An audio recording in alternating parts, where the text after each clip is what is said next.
force. Today's meeting is to present and vote on the task force's final report. As a reminder, this meeting is being live streamed and recorded and will be available for viewing at a later time.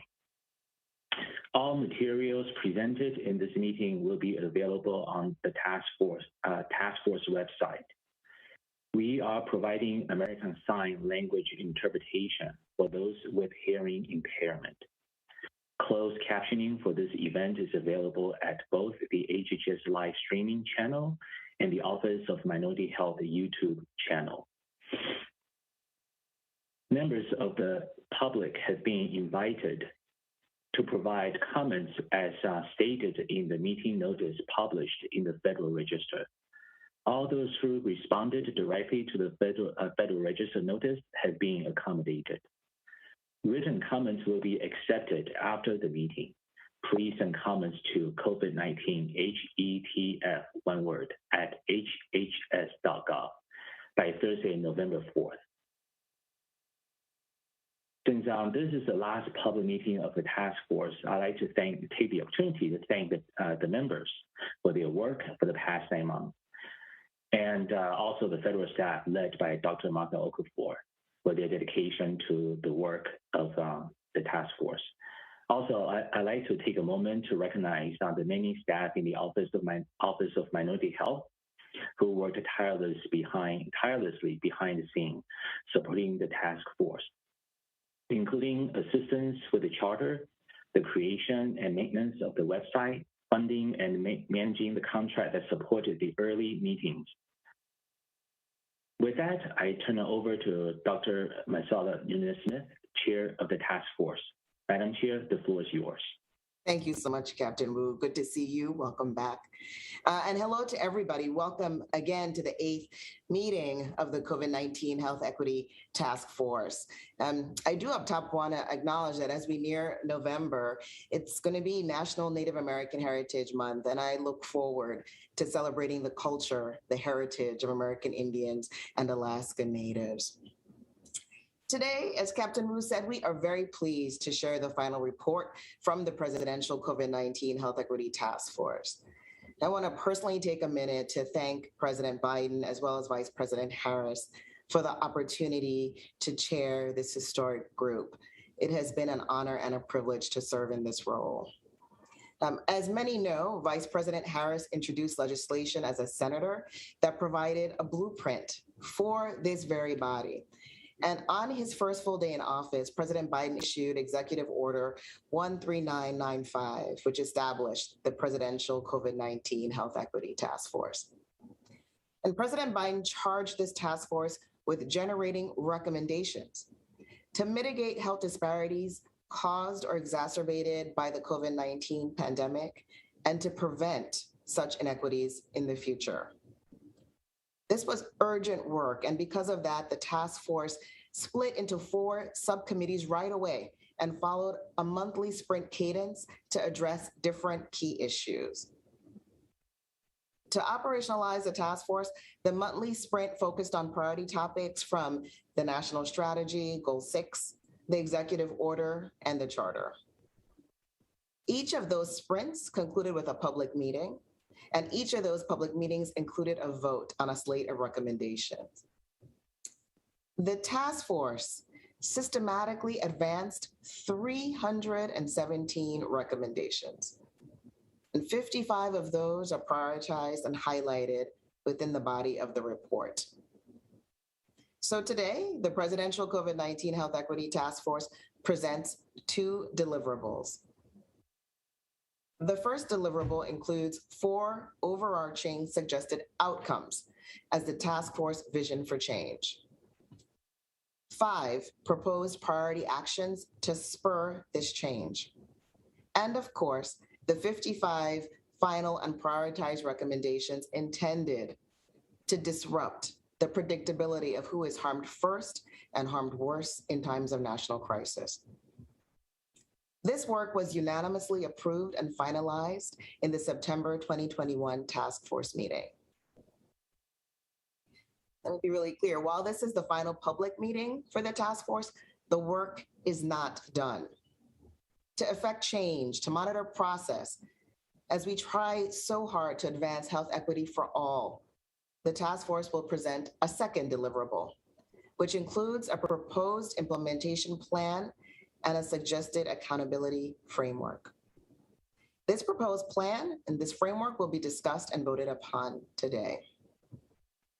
During our time together in this meeting, we will also hear from task force members and learn and gain insights about their personal journeys and experiences over the past 18 plus months. As you've heard me say before, as we hold this work as a task force, we are ever mindful of the countless families and communities across the country, including many people who are suffering symptoms of long COVID, who are grieving the loss of loved ones to this pandemic. We recognize the grief gap. Loss has been disproportionately experienced in the most marginalized communities. So even as we continue to make progress in our pandemic response, we know that the families who have lost loved ones have no normal to return to. So we must ensure that this country does not ever go back to our pre-pandemic normal. Those normal policies and practices, they're inadequate. They have failed to meet the needs of so many and have made marginalized communities the most vulnerable to the tragedies of COVID-19. To honor the lives that we've lost, to support those who suffer with long COVID, we must continue to not only center equity in our response to our recovery from this pandemic, but also commit to working to address the root causes of health disparities in this country. Achieving health equity is mission critical for all of us, not simply because it's the right thing to do, but also because there is no credible path to a new normal without it. In our work as a task force, we were ever mindful of the broad lens necessary to do exactly that, to center equity across the most affected groups. People with disabilities, those who are justice involved, cherished elders, rural neighbors, mixed status families, queer people, Black and Brown people, Indigenous people, Asian American, Asian, and Native Hawaiian and Pacific Islander people, and those struggling on the margins of the economy. And of course, the compounded challenges often found at the intersection of these identities. So the events of these 18 months plus have made us crucially aware of COVID-19's skewed toll on communities of color and other underserved populations. Yet, there has never been a time in which these communities have not suffered disproportionate burden of death and disease. We know that communities that are first to be forgotten, especially when resources are in short supply. COVID-19 made it clear that in this country, a person's zip code is a stronger driver of health than their genetic code. And inequity sickens our entire nation. The imperative is clear. To advance health equity, we must name and urgently address the historical and the contemporary underpinnings of these realities. It takes all of government and all of society. And that all of society effort to advance health equity is underway. We can see that reflected in the national vaccination program. According to several national polls, including from the Kaiser Family Foundation, the Pew Research Center, Gallup, and the CDC's National Immunization Survey, we've made significant progress in increasing vaccination rates and decreasing vaccination inequity. This is the result of intentional work to address barriers at every single level. And it also reflects the collective work of partners, of communities across the country to ensure access, to confront misinformation, and to prioritize vaccination. And yet here too, we know there is more work to do. Some gaps in vaccine uptake remain, and we continue to see new hospitalizations and deaths from COVID-19 that are preventable. And we need to push to keep our children safe, including vaccinating them once they are eligible. Equity requires full participation by each one of us. And so I too want to extend my deep appreciation to the remarkable task force members for your generativity, your commitment, your thoughtful and deep contributions. The 12 initial task force members were identified through conversations with stakeholder groups, on recommendation by organizations and individuals, and through the visible efforts that they've lent to their communities in the fight against COVID-19. And we're grateful to the federal ex officio members who joined us and have informed this work, representing agencies and departments across the US government. In addition to the experience and expertise all of the members brought to this work, you have collectively represented a range of key constituencies, corners of the country, providing diverse perspectives.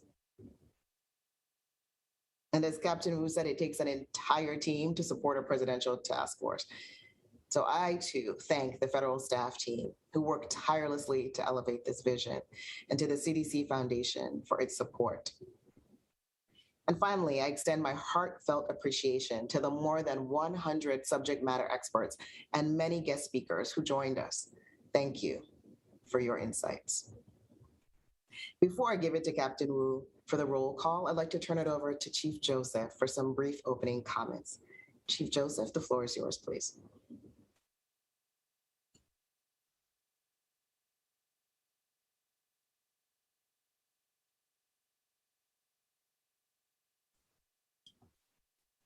Chief Joseph? We do not have your audio. Thank you, sir. Sorry about that. Thank you, Madam Chair. After hearing your report and after having just lost a family friend to COVID, I had put together a presentation that I think I'll put to the side right now. And if you don't mind, just lead us off in a word of prayer. In our area, we always do that before a meeting of this important start. So please allow me this moment. Dear Father, we come to you in prayer. We just thank you for putting all these people together to work on one common cause, and that's to improve healthcare for the people that are desperately needing it. During the last few months, several of our people have suffered greatly because of this virus. We have lost many, many sons, daughters, parents, grandparents, aunts, uncles to this disease. We ask you to be in the hearts of the loved ones who have lost so much, to give them the encouragement and strength that no matter what, people are on their side, wanting and desiring to improve their health outcomes. I just thank you for this group that you put in front of us, that you gave them so much strength and courage to deal with these last few months of planning and looking at ways to recommend. We also ask that you open the eyes and the ears of the lawmakers that will be getting this report, and that they do something constructive with it, and that does not get put to the side. Once again, for all the people that have contributed, the staff, the volunteers, the task force members, we just thank you all, and we ask for great blessings upon you. We also appreciate our president for seeing this as a priority issue in his administration and said, we are going to do something. And he put this task force together. So thank you so much for allowing our president to be putting this together. We thank you for all this. In Jesus' name we pray. Amen. With that, I'd like to welcome everyone to the meeting. Madam Chair. Thank you so much, Chief Joseph. Very much appreciate that. Captain Wu, I hand it over to you for the roll call, please. Thank you, Madam Chair.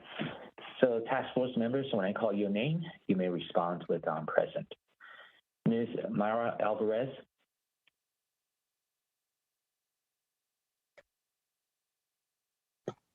Present. Okay. Dr. Sarah Bleish.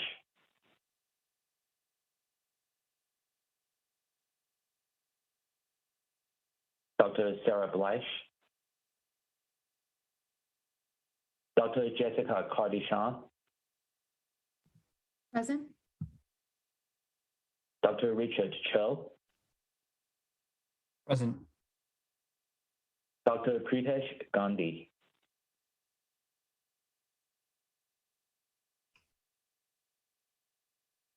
Okay. Ms. Jamila Gleason. Present. Dr. James Hildreth. Mr. Andrew Imperato. Present, Captain Wu. Mr. Victor Joseph. Present. Ms. Jo Linda Johnson. Present. Dr. Jonae Calhoun. Admiral Rachel Levine. Present. And congratulations on your commissioning, ma'am. The Commission Corps is proud to have you as our leader. Okay. Dr. Octavio Martinez. Present. Dr. Marcella Nunes-Smith. Present. Ms. Shannon Pazur. Present. Dr. Tim Putnam. Present. Mr. Vincent Torenzo. Present. Ms. Mary Turner. Present. Dr. Homer Venters. Present. Mr. Bobby Watts. Present. Ms. Heyang Yoon. Present. Madam Chair, we have a quorum for the meeting. Thank you so much, Captain Wu. At this time, I would like to turn the floor over to our phenomenal executive director, Dr. Martha Okafor. We are very eager to be sharing with the public today these two deliverables, and I will invite Dr. Okafor to help walk us through those materials. Thank you, Dr. Okafor. Thank you, Madam Chair, and good afternoon to all task force members and our public viewers. This is an exciting day as well as a very important day because the task force members will be presenting on their final reports as well as vote on it. So to walk us through for our public viewers that are listening and those that have been following this work before, I just wanted to give you a feeling, a perspective of how the report is structured first. It is actually a privilege that we are presenting this work on behalf of the task force members who did extensive work and put in a lot to get to these reports. There are two reports that the task force had actually produced. And this is to make the recommendation aimed at ensuring an equitable pandemic response and recovery. That's the mission of the executive order. In order to meet and address this charge, we have two products. The first one is the final report and recommendations. And the second product is the proposed implementation plan and accountability framework. Just for the viewers to follow us, there are 8 sections that I will walk through. The first 6 sections are part of the final report and recommendations. Those sections are actually broken into the introduction of the report, which I'll give briefly, the executive summary and case for change, followed by the third section that will lift up the priorities, outcomes, and the action items that the task force members wanted to go forward. And then after the three sections, I will walk you through the appendices. We will have three appendices to follow, and then we move to the second report. The second report being the proposed implementation plan and accountability framework has two sections. The first one being that implementation plan, and the second one will be the accountability report. Just so that you will see what will happen as I begin, you will see animation of the report showing you every page that will be scrolling on the side of the slide. And then we will highlight for the viewers the key elements in that section that I will be speaking about. Next.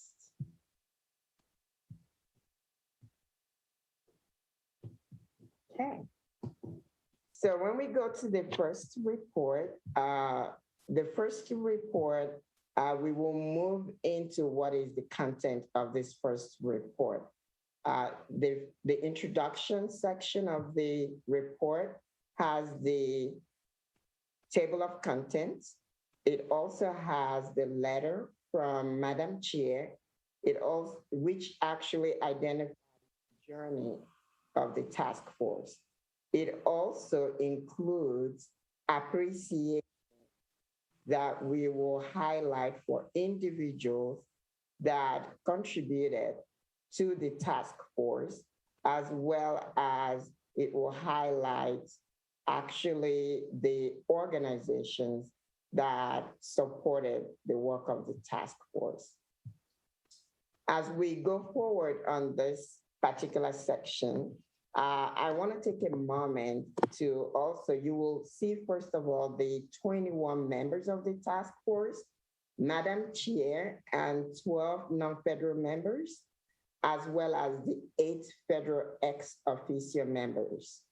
They make up the 21 members that actually did this phenomenal work. I will then move forward to take a moment in recognizing and appreciating the staff that worked and supported this effort. Phil Blank, Dr. Blank, who is our project director, Dr. Shandell Wilson Frederick, who served as project implementation manager, Dr. Cheryl Levine, who served as project operations manager, Jamie Bavin, who is an amazing special assistant, making sure everything is on track and doing great work. Captain Wu, who is here as our designated federal officer. And I also wanted to thank other federal staff that have really supported us in different ways. Interns, contractors, with special appreciation to Deloitte and CoFormer. The team had been amazing in working in supporting the staff to support the task force members.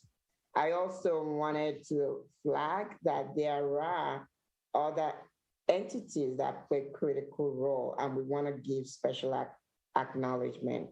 The Office of Assistant Secretary, Office of Minority Health, as well as Sharice Perry, who provided great contributions to this task force, and several foundations that you will see listed in the document. I wanted to take a moment for the viewers when you access this report, which will be posted by the end of the day after this meeting. I wanted you to know that there were key features that we used in the report. One is the use of the term communities of color and other underserved population throughout the report. It actually identified the populations that the national strategy, Goal 6, our executive order, and the task force charter highlighted and covered. It also identified in this report quotes that we used throughout. Some of these quotes were quotes from subject matter experts, but mostly we highlighted quotes from our task force members.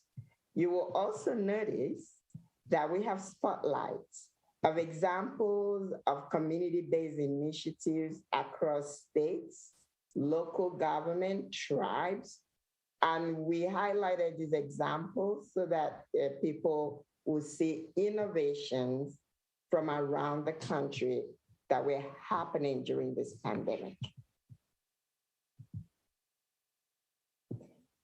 As we move to the next slide, I wanted to take a moment to actually highlight what we have under the executive summary section and the case for change. Under our executive summary section, you will see that we started to highlight key elements of the report. Think about it as you read it as the Cliff Notes version of the entire report. And then it tells you a story from the beginning. When President Biden signed the executive order 13395 establishing the task force, and then it follows with a charter that was created to activate the work of this task force. It also acknowledged the fact that the task force was informed by legislation proposed by the Vice President Kamala Harris when she was a senator. And we also informed the task force using the national strategy for COVID-19 response and pandemic. The elements in this executive order is organized in different ways. I'm not going to go into this because we will discuss it later on, but you will see the highlight of the 4 outcomes, and that are the vision that the task force members wanted to see when their recommendations are fully implemented. It also highlights the 5 priority actions that spurred this change that they would like to see, as well as informing the reader about the 55 prioritized recommendations that they deliberated and voted on during the September public meeting. I would like to pause at this moment and highlight some design elements as well for the viewers.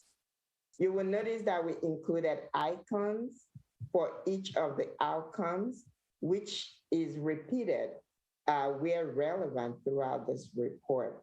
It serves as a visual reminder for the reader to know that the section of the report you're reading, what outcomes, the change that the task force expected to see in that section. I will move to case for change. The case for change is a sober but very important aspect of the work. The task force captured the severity of the negative impacts of COVID-19 pandemic and the disproportionate burdens of death, sicknesses, and disabilities that communities of color and underserved populations carry, and which is actually a build-up based on the legacy of inequities that have been in existence. As a result, the reader will notice a couple of things that I would like to highlight. One is underscore of the unequal rates of COVID-19 infections and related complications for different populations based on locations where they live and the zip codes. We also highlighted and described how COVID-19 triggered a confluence of crises in health.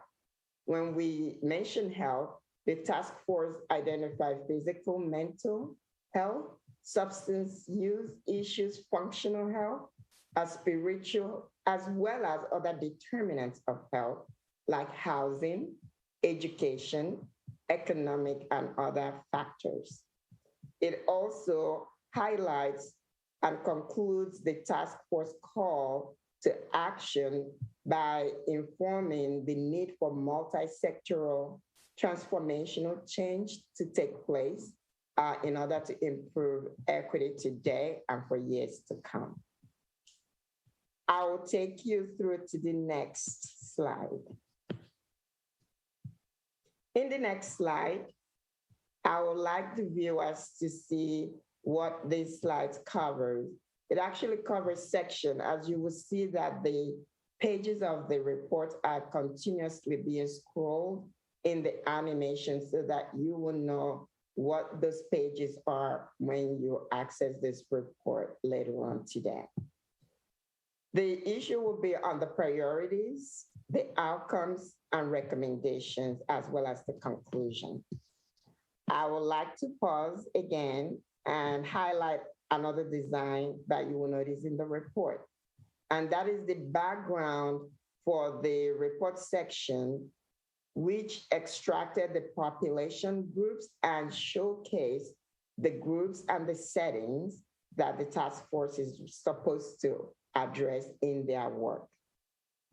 I also wanted to inform the viewers about those 5 priority actions that I mentioned earlier. They are: 1, to invest in community-led solutions to address health equity. 2 is to enforce a data ecosystem that promotes equity-driven decision-making. 3rd is to increase accountability for health equity outcomes. 4th is to invest in a representative healthcare workforce and increase equitable access to quality healthcare for all. And the 5th is to lead and coordinate implementation of the COVID-19 Health Equity Task Force recommendation from a permanent health equity infrastructure in the White House. These 5 top priorities are distilled by the task force as action items for the administration to take in order to really spur the implementation efforts that will take place in each of the federal departments, agencies, offices, as well as states, local territories, and tribes, and also encouraging non-governmental entities like academia, community-based organization, foundations, to step in and take the collective actions that are needed in order to actually move the nation into equitable status. I will then identify the outcomes that the task force members proposed, and they voted on as the change they would like to see when the 55 prioritized recommendations are fully implemented. Those outcomes are that community expertise and effective communication will be elevated in healthcare and public health. Also, that data will accurately represent all populations and their experiences to drive equitable decisions.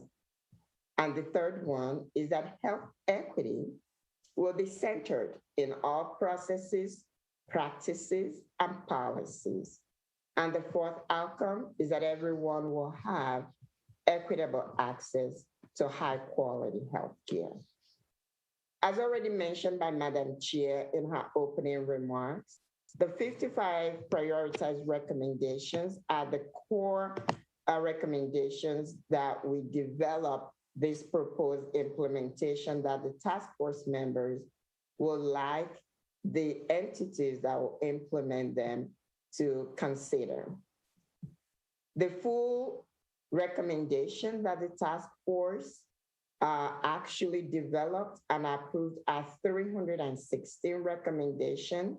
However, they lifted up 55 prioritized ones for implementation. Nonetheless, the 316 are crucial and important. As a result, we have them in the appendix, and they are organized based on the outcome areas. And the task force encouraged all the implementers, both governmental and non-governmental, to consider taking actions on them. I will also like to move to the appendices this time because this concludes the first report. Under the Appendix 1, you will see the acronyms, the glossary of terms that the task force used, as well as the acknowledgements. I wanted to highlight that there are other staff that had helped at different times and they were mentioned under the acknowledgement. Our interns are also highlighted in the acknowledgement. Organizations that worked with the task force, you will see so many of them, more than 100 of subject matter experts that actually supported the work of this task force are all highlighted in this appendix. I will move to the second appendix. The second appendix also lists all the recommendations, that 316 recommendations, which include the 55 prioritized ones. You will see the color-coded, the shades that actually distinguish the 55 prioritized one from the remaining recommendations. But we wanted to make them available for the implementers to see all of them in one area and be able to access them and take actions to implement them as appropriate. I would like to go to the last appendix at this moment. The last appendix under this final report includes the document, the legal document that are foundational to the work that the task force had done. And that includes the executive order, the task force charter, and we also include the bios for the members of the task force. And we have also the references that materials that could be very useful for the implementers to really see in order for them to know the work that went into this task force. And that also includes even information on the methods that the task force used to be able to do this profound and exceptional work within a short period of time. I would like at this point to move us to the second deliverable that the task force members produced. For our viewers to really have a great appreciation of the work and understanding of what the task force did, the first report are those recommendations and case for change, as well as what actions the task force wanted, the solutions the task force recommended. In their second deliverable, the task force members suggested an implementation plan, as well as accountability framework to make sure this work is done. Typically, this second deliverable could have been a standalone faculty, different group doing this work. But the members of this task force saw this work as being very crucial to the work that they are charged to do. As a result, they took it upon themselves within 2 months to really delve deeper, work tirelessly to provide this companion material that I will walk through. The first section is actually highlighting how the task force would like their recommendations to be implemented, and they request the administration to take urgent action on the 55 prioritized recommendations, and they identify overarching guidelines, or what we call guidance for and criteria that will underpin the actions to be taken. Number one is that within the first 120 days from this report release, each department, federal department, should submit an action plan to the White House focused on the 55 prioritized recommendations as applicable to their departments, their agencies, and offices. This may also include existing activities that the departments have underway, as well as new activities that are relevant to achieve expected outcomes that we just walked through, those 4 outcomes. Subsequently, they wanted each department to submit on a semi-annual basis progress report on how their actions contribute to achieving the expected outcomes. The task force also suggested that the department's semi-annual progress report on their actions should include goals that they set, strategies, activities that they will be performing to demonstrate those changes that they wanted to see, whether those changes are in their programs, whether it's existing programs or new programs, policy changes, practices, or services to be rendered as measured by key performance indicators. The department's action, the task force wanted to also include what resources they needed as inputs, as well as what activities that actually addresses and contributes to these outcomes.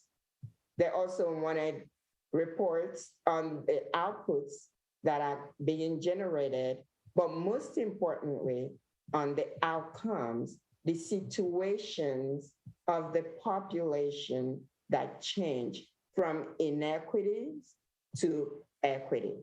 And this will happen with clear targets of what that change should be and impact on how the change benefited the population, or lesson learned because it did not accomplish the expected outcome change. The task force also wanted proposed strategies as well as assessment that are ongoing and grounded in equity.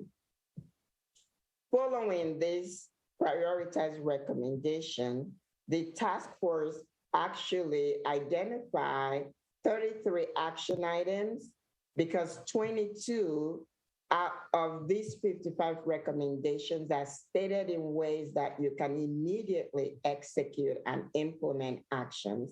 33 needed more action items, and the task force took the time to specify what those action items should be for consideration by the White House and by the implementers. I will now move to the last section, which is the proposed accountability framework and the closing of the work of the task force. Under this section, you will notice when you pick up the report that there are a couple of things that the task force wanted the implementers especially to consider. One is the accountability structure that they would like, and that includes the time frame, the evaluation activities that need to go on, as well as how the performance could be tracked using these indicators and showing accountability with a dashboard. So people would know when progress are being made, and the implementers will know when to do a course correction because progress that was expected are not being met. In addition, the task force identified critical elements for the evaluation that the proposed should be considered. One is within the first 6 months, there should be a formative evaluation. And this formative evaluation will address how the departments formulated their action plans, as well as their design implementation strategies and activities. Within the second one is process evaluation, which the task force recommend within 12 months, that it will actually look at what activities the departments have actually put in place, the intervention, the process improvements or change, all the operational items, as well as the tools that are created so that the departments will begin to notice what's working, as well as sharing and scaling what's working quickly across all the departments and offices. The third evaluation proposed is the intermediate evaluation, which was suggested to take place within 18 months after the release of this report. This intermediate evaluation will focus on really translating the reports being received from the department into what's working, as well as actually determining what is not working and why, so that we could learn from it, in addition to making sure the funding, the policy change, the practice changes are actually contributing to the measurable results. The fourth recommendation is the outcome evaluation, which happens within 24 months from the release of this report. And the task force suggested that it focuses on answering the question, to what extent or degree are the changes in the outcome attributable to the interventions that the administration has taken, as well as demonstrating who benefits from these activities and actions beyond just the output, the services that they receive, and what condition changed based on the targets that the task force have laid out in their recommendation, as well as in their outcomes and their priorities. The last one is the impact evaluation, which the task force suggests happens within 36 months from release of this report.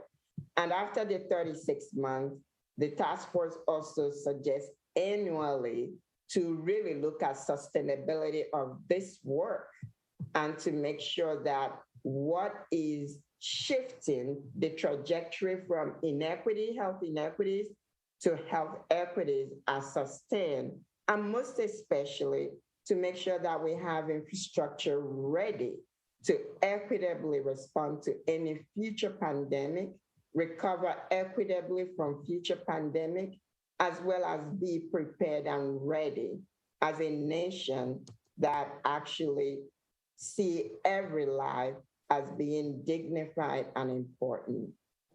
The task force then concludes with anticipation that once this work, their recommendations are fully implemented, that the nation will see this report and strongly suggest that this report be monitored through key performance indicators that they suggested for the implementers to adapt and make relevant based on the implementation actions, as well as to use the dashboard so that the public will actually track what's getting done and to what extent. And with this, we conclude. You will see samples of the dashboards that are shown to you.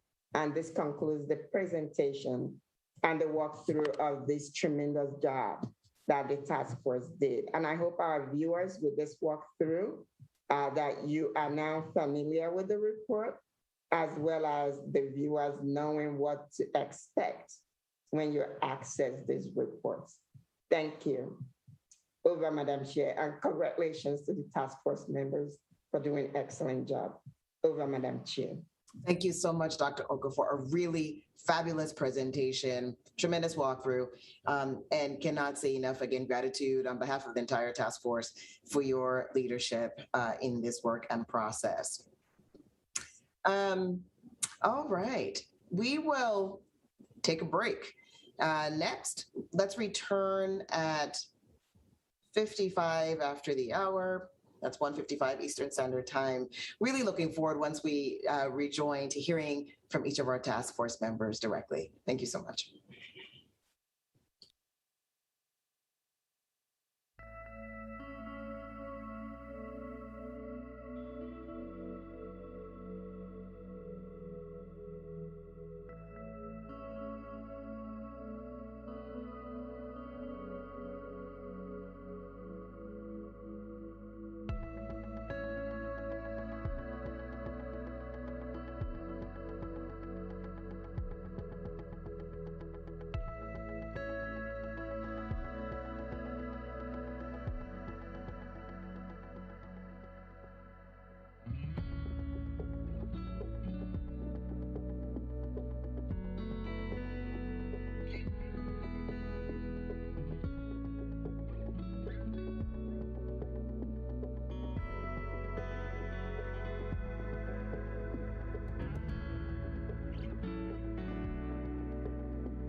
Welcome back, everyone. 55 after the hour. I'm very, very much looking forward to this next part of our meeting today, because we'll get a chance to hear from all of the task force members about your own experiences and your journey and relationship with this work. So without further ado, let me turn it over to our Executive Director, Dr. Okafor. Thank you, Madam Chair. I wanted to just say that this concludes the work of the staff. And with deep gratitude, we are going to turn over this work to all of you who did tremendous job in sharing your journey, and also reflections and remarks for the viewers. I also wanted to thank Rena, who I forgot to thank, that worked with me on presenting the walkthrough, and Ashley from CoFOMA for doing an exceptional job. So having thanked both of them, I will call on the first presenter, Dr. Tim Putnam. And Tim, you will kick it off, and I bow out, saying thank you to all of you on behalf of the staff. Madam Chair, over. Thank you, Dr. Okafor. First, let me say that for those of you that have not been on the task force, this has been a monumental effort. There's been a lot of effort put forward, and I'm so proud to be part of this work and see this team really come together for a united cause. Comments I have really are the President's desire to elevate the importance of health equity is not only just, but will make this nation stronger. So much of the deliberations on the task force have been focused around both of these priorities, justice and the strength of our nation, both now and in the future. To achieve both, we need to see the disease as the true enemy. We must unite to defeat it and to destroy the root causes of inequity. As someone who lives in rural America, it's been difficult to see my neighbors suffer from a lack of health resources that are readily available to people in the cities, and to die from COVID at a far higher rate than their urban counterparts. Some of the specific recommendations that help bridge the equity chasm for rural America are the affordable access to broadband. Functional internet has made this intolerable pandemic slightly more palatable for most, but sadly the tool is still out of reach for many that live in rural areas. Telemedicine is another tool that can reach people who have no access to diagnosis or treatment for COVID or other diseases, and many of those people don't have access in rural areas. Expansion of telemed is of key importance. Another issue is creating healthy food options. As local grocery stores have closed in rural areas, those without reliable transportation cannot access fresh fruits and vegetables, leaving limited healthy options. It's difficult to imagine that in rural areas where a country's food comes from being in an expanding food desert, but that's today's reality. We must curtail the closure of critical and essential hospitals. At the start of the pandemic, we were losing one rural hospital every 3 weeks. This weakening of our healthcare infrastructure creates long distances people must travel for emergent and routine care, leaving many to go without care. The problem is complex and multifaceted and will not be solved easily, but must be solved both to improve the care people receive and to keep rural areas from becoming economic death zones where no business can survive. Finally, I want to touch on the diversity of our workforce and that it's important to have providers reflect the nation as a whole. The recommendation to focus on healthcare certifications that can be attained in less than 2 years is an important step. And as an EMT, let me make a plea directly to people who would be considering this profession. First of all, we're in need of high-quality EMTs, and the certification can be achieved in just a few months. You'll learn valuable skills that can be useful for a lifetime. You'll serve the people in your community, and you'll take a first step in a career in healthcare. I think this ties directly into the diversification of our workforce and to get people rapidly into a healthcare workforce that we need at this point in time. Madam Chair, it's been an honor to work with you and this team of dedicated professionals toward the goal that everyone in the nation have an opportunity to have a healthy life and achieve their full potential. I'll turn it back to you. Thank you so much for allowing me to be part of this wonderful group. Thank you so much, Dr. Putnam. Let me take a moment as well to thank you for your extraordinary leadership of our Healthcare Access and Quality Subcommittee too. Very much appreciated, sir. Thank you. Yes, next we'll turn it over and I'll invite Dr. Homer Venters, please. Thank you, Madam Chair. Thank you, Dr. Okafor, and thanks to all the task force members and all the incredible staff that have worked to make this really the most productive task force I've been part of. So thank you very much.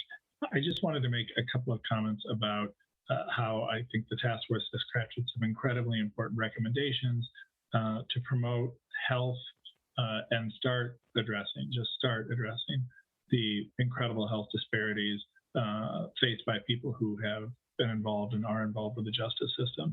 I'm a physician and epidemiologist. Most of my work involves going into jails and prisons and trying to assess the adequacy of healthcare or health services people receive. Those services, that access to care is grossly substandard. It is really off the radar of most of our mainline public health structures, so departments of health, even the CDC, very fleeting involvement with understanding or quantifying health outcomes or health access for people behind bars. COVID has created an opportunity where many of these structures are in those places, are in jails, prisons, ICE detention centers, simply to assist with the basic COVID response, things like how to do testing or how to implement vaccination programs. The recommendations of this task force are incredibly important in shoring up what otherwise will be very fleeting involvement in these places by our public health institutions, and developing a much more long-term approach that not only sustains some of the COVID responses, like ongoing testing, like ongoing vaccination, but also support and start to address the decades-long systemic racism that has led these structures to be absent, even though millions of people cycle through these places every year, people of color, people who are poor, and without the oversight, without the involvement of state departments of health and even the CDC in what's happening. And so one of the most important recommendations from my perspective that comes from this task force is just to start by thinking about release from incarceration as a public health tool, something that many jurisdictions around the country did early in COVID, but helps us understand not just the benefits of release, but also what are the true health consequences of incarceration. Thank you, and I yield back. Thank you so much, Dr. Venters, and thank you for your service to this task force and to our country. Thank you.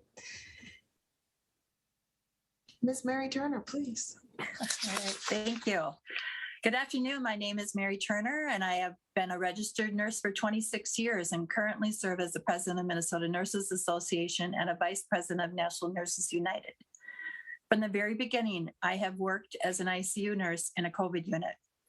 I have seen this pandemic up close and watched way too much pain, suffering, and death. However, there is hope.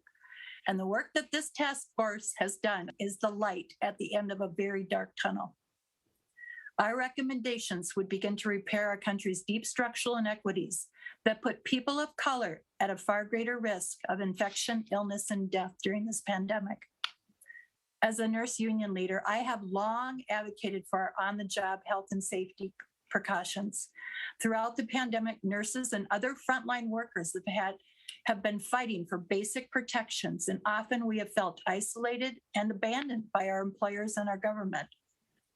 So I am extremely proud that the task force is protecting workers by calling for OSHA to develop permanent health and safety standards for COVID-19 and other infectious diseases for all workers.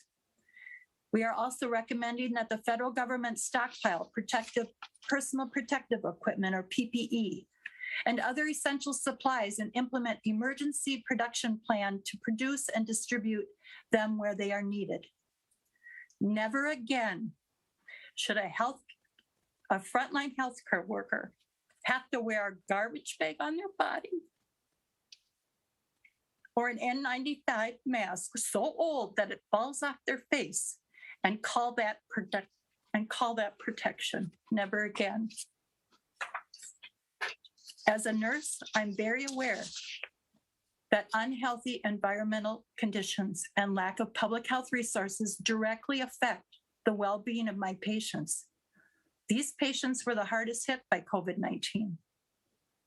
The dramatic increase in funding for our public health infrastructure and workforce that we are recommending will reverse years of neglect, including addressing environmental issues by calling for access to clean water and sanitation, strengthening water and sewage and air quality standards, and instituting a moratorium on water and utility shutoffs during pandemics. We also are making recommendations to improve access to healthcare.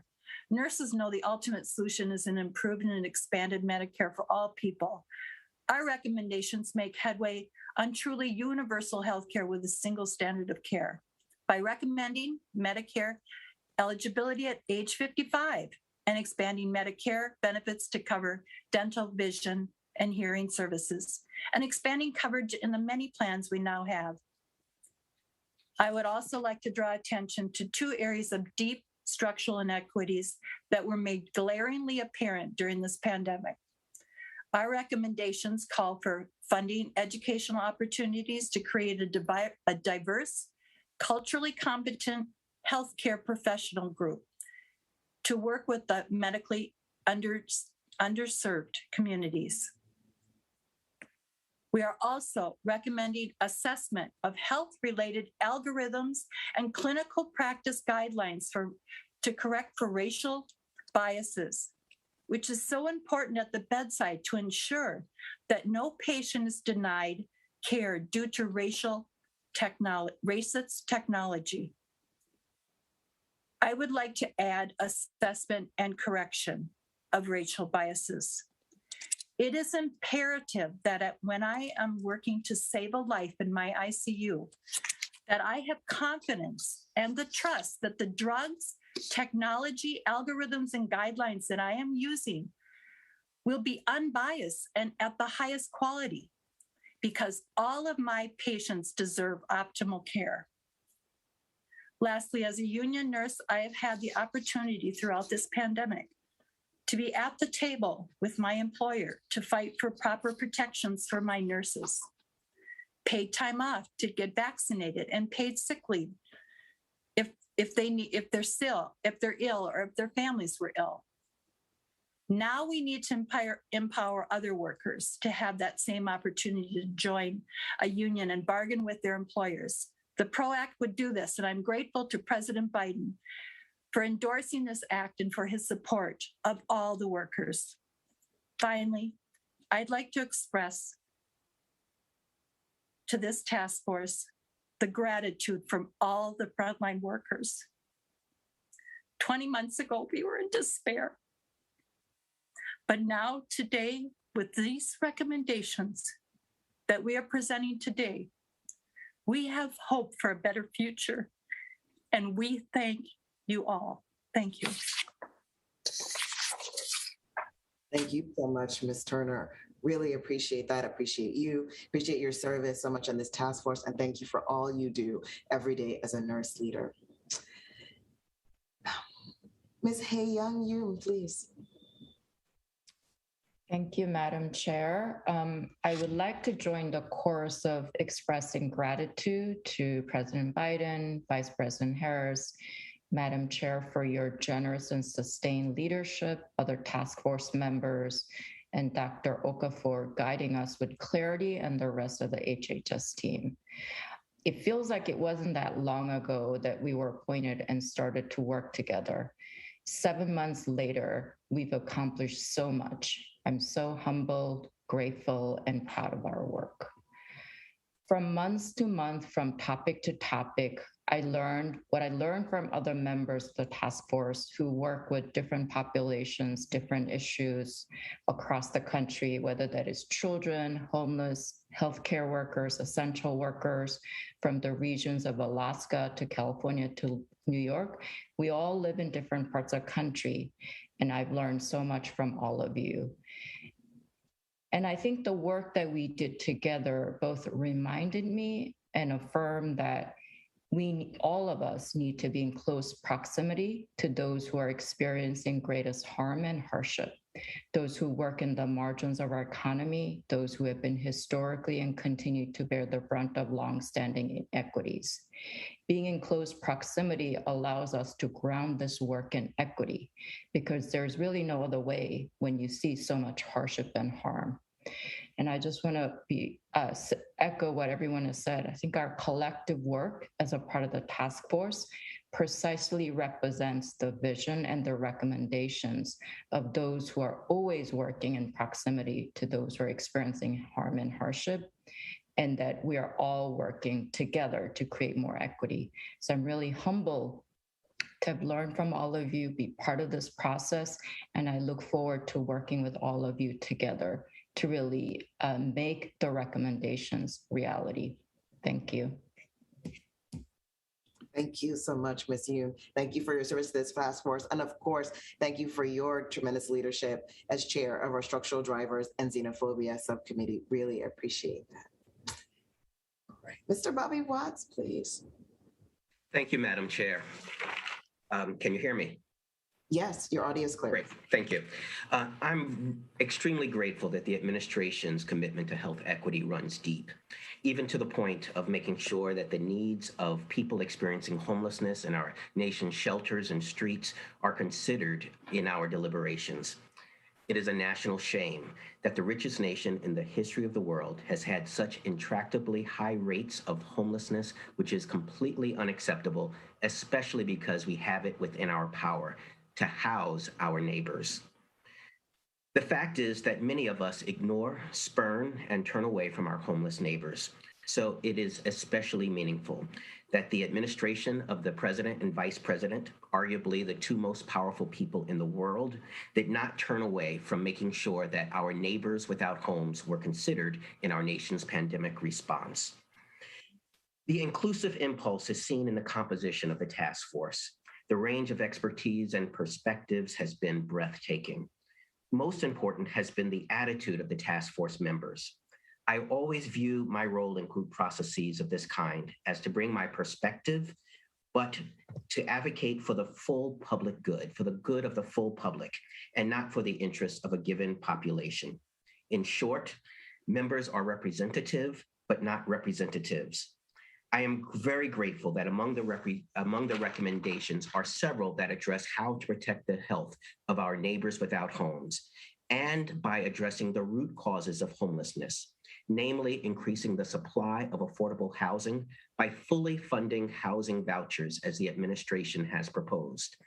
I have to point out as an example of the broad perspective that my fellow task members brought to this task is that some of the recommendations concerning homelessness were first raised by other members of the task force. When it comes to ending homelessness, the answer is housing and services. Everything else is commentary. Finally, speaking as someone working in public health for 30 years, the largest problem in our nation's response to this pandemic, in my opinion, has been the extent that political considerations at the local, state, and federal level have overruled public health science. I'm extremely pleased that we have a recommendation for that. And I hope that it gets the full attention by the federal government that it deserves. We recommend the creation of an apolitical body that will help direct the nation's responses to pandemics to counter political impulses that go directly against science and equity. I am extremely honored and grateful for the opportunity to work with Madam Chair, Dr. Nunes-Smith, Dr. Martha Okafor, Dr. Philip Blank, and all of my great, wonderful task force members. Thank you. Thank you, Mr. Watts. Pleasure to work with you. Thank you so much for your deep service engagement on this task force and for being a champion always to make sure that we are never forgetting our neighbors without homes. Very much appreciated. Mr. Victor Joseph, please. Thank you, Madam Chair. First of all, I just want to share my, it's been an honor to work with so many committed people to address these health inequities that face the people of our great nation. simply because they are seen less than. As a tribal leader, I have worked with tribes for over 30 years. In March of 2020, I was asked to extend my term as chief chairman in the interior region to help our 37 tribal communities prepare and respond to the epidemic. As a young man, when I was growing up, I talked with many elders, and the elders shared stories about what they experienced in the Spanish flu epidemic here in Alaska in 1918, 1919. Many families, many communities were completely wiped out. So many of us, descendants of that group of elders, grew up with a great fear of what a pandemic can do, because we have heard the stories from our elders. With that being said, there's a lot of response to the great race of mercy. And I wanted to share some other history with you from Alaska that I'll get it all locked in here later. In January of 1925, the great race of mercy. Children were dying in Alaska, and diphtheria epidemic was surely to kill an entire population without the necessary antitoxins to save them. The nation held its breath as 20 Alaskan mushers and their dog teams relayed the life-saving serum across 674 miles of vast frozen territory. The only available diphtheria antitoxin was in Anchorage, more than 1,000 miles away, and dog sled was the surest means to transport to get that serum to Nome.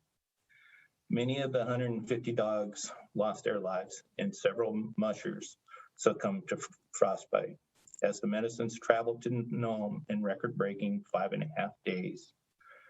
The mushers, most of them Native Alaskans, were motivated by the urgency of saving lives and preventing the disease to spreading villages.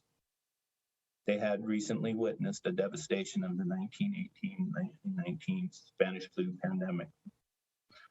I share that with you because I see this as the same. We are putting in recommendations that are going to save lives. And they're so very important, whether it is having broadband, people having internet access, clean water, the ability to have clean water and sanitation, PPE, vaccinations, all that we worked so hard and diligently on over the last few months to make those positive recommendations. This last story is very important to me because in it, my great-grandfather was one of the men that carried that essential antioxidant from Fish Lake to Tanana. Many of those men that carried that antioxidant, like we're going to be carrying this story, did so at their own risk in weathers of 55 to 65 below zero. In the story, one man literally had to have warm water put on his hands so that he could let go of the handle. That's how important the work we're doing is. We have to make sure that we hold on so tight that our hands have to be pried off to make sure that our recommendations go someplace and they're followed through. But with that, Madam Chair, I just wanted to share that with you. Those were my thoughts today. Thank you. And in our word, Basi, for all the work that you all have done. Basi means thank you. Thank you so much, Mr. Joseph. I know I consider myself very fortunate, as do everyone, as does everyone else on the task force, for having learned so much from your stories. And so I'm very grateful that you brought a story to us today. Really appreciate your service, Chief Joseph. Mr. Andy Imperato, please. Thank you, Madam Chair. Cornel West said that in order to lead people, you have to love people. And I just want to lift you up, Madam Chair, as somebody who has made us all feel loved and supported and valued throughout this process. And I also want to thank Martha and all of the staff and contractors and interns It's been a really extraordinary group of people that we've had the opportunity to work with. I can't not acknowledge my friends in California. So in my day job, I am the executive director of Disability Rights California. I am proud of my former senator, now my vice president, Senator Harris, for introducing the legislation that created this or called for the creation of this task force. I'm proud of my colleague Myra, who's going to be the last person to speak. It's appropriate that somebody from California get the last word, because our state is where equity happens. It's also where equity needs to happen. And we have great leaders in this state that are committed to that. And then, after this report gets issued to the president, I'm excited that the Secretary of Health and Human Services, Secretary Becerra, and the new Assistant Secretary for Civil Rights at the Department of Education, Catherine Lehman, are also both from California. So we have our mark on this conversation. Madam Chair, you said that we need to prioritize who is harmed first and who is harmed worst during a pandemic. It's crystal clear to me that people with disabilities are in both of those categories, because people with disabilities still live disproportionately in congregate settings. They're more at risk of being harmed first and harmed worst, and we certainly saw that during this pandemic. Just a few of the recommendations that I want to lift up. First is that when we talk about every other area of inequity, and you listed all the different areas that have been the subject of our work, people with disabilities are part of every one of those groups. We're part of older Americans. We're part of the LGBTQIA+ community. We are part of every racial and ethnic community. So if we think about equity from a disability frame, it's going to help us deal with equity issues within all those other communities.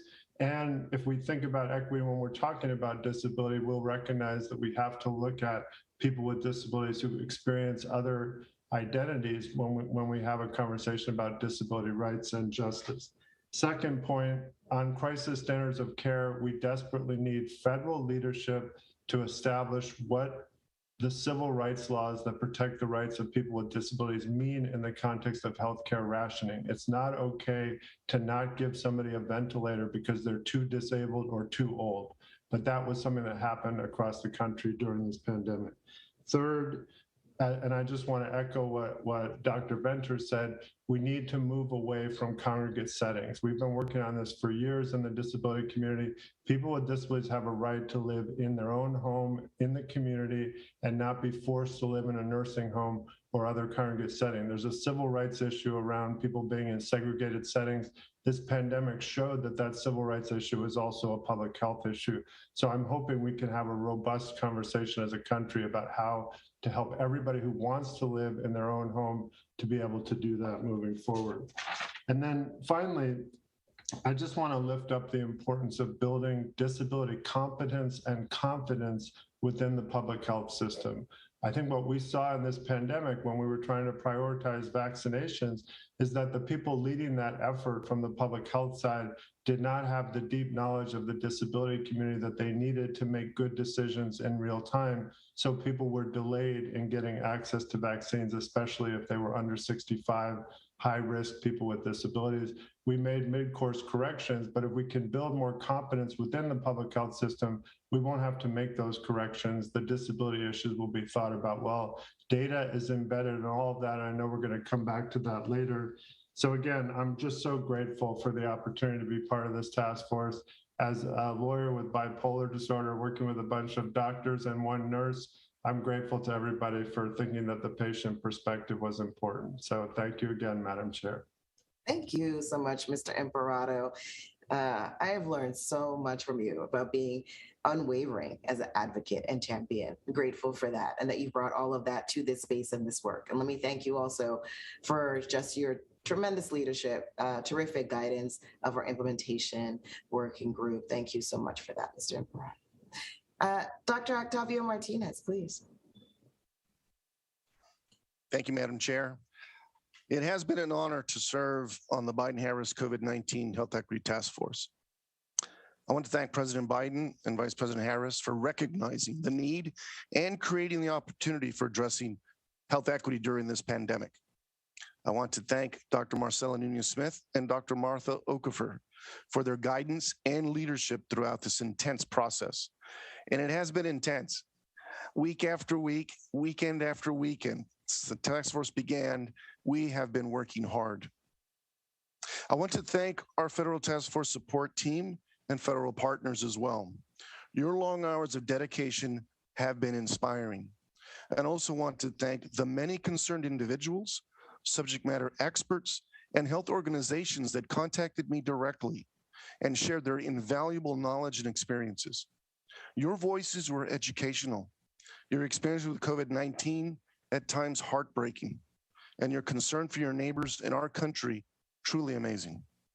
As Executive Director of the Hogg Foundation for Mental Health, along with my foundation staff, and like so many other nonprofits and philanthropic organizations, in 2020, we pivoted to address the impact that COVID-19 was having on our communities.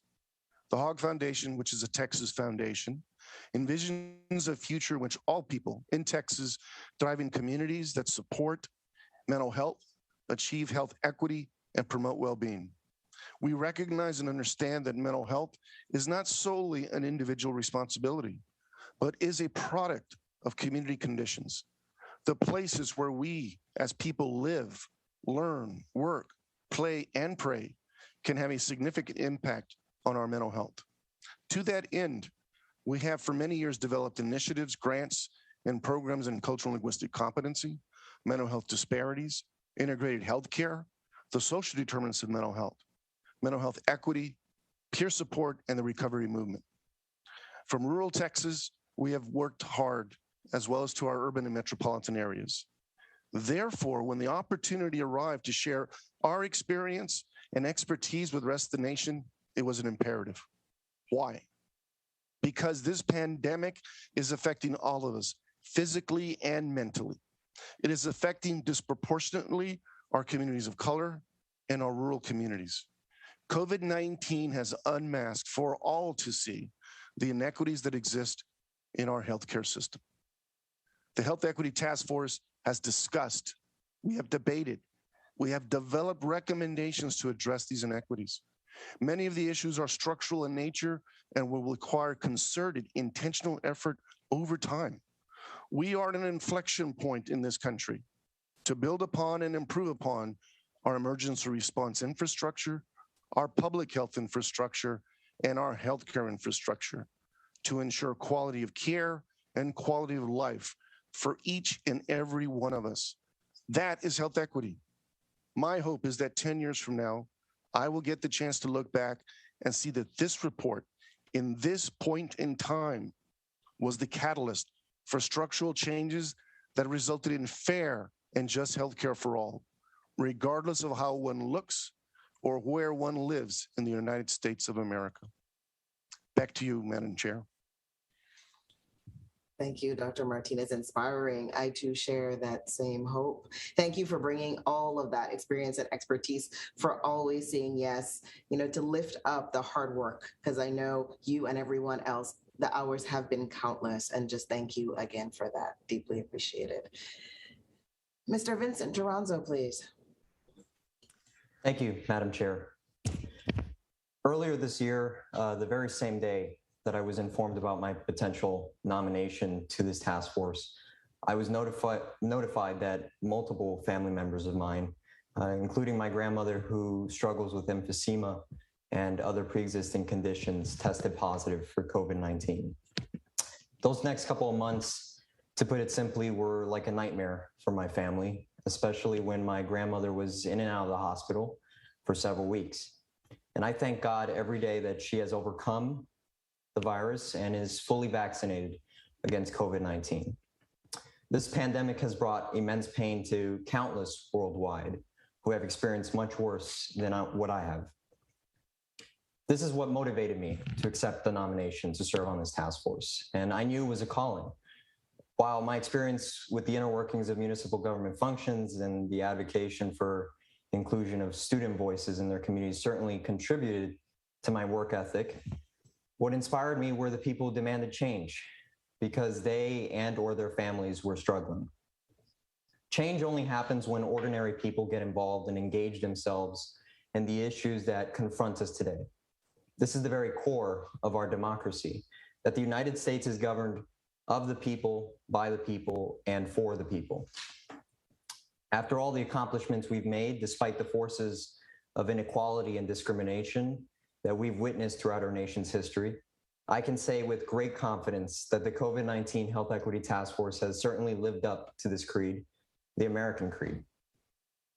After an almost 2-year-long pandemic that has taken nearly 750,000 lives, American lives, and over 4 million worldwide, it's time we fully lived up to the promise that we are all created equal, endowed by our Creator with certain unalienable rights.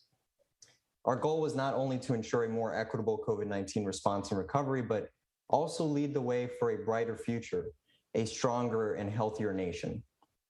That meant passing bold recommendations that would ensure people have widespread access to vaccinations and therapeutics, protecting children and educators so they can return to school safely, the prevention of dangerous and destructive disinformation that we've seen motivated by politics influencing pandemic response and recovery.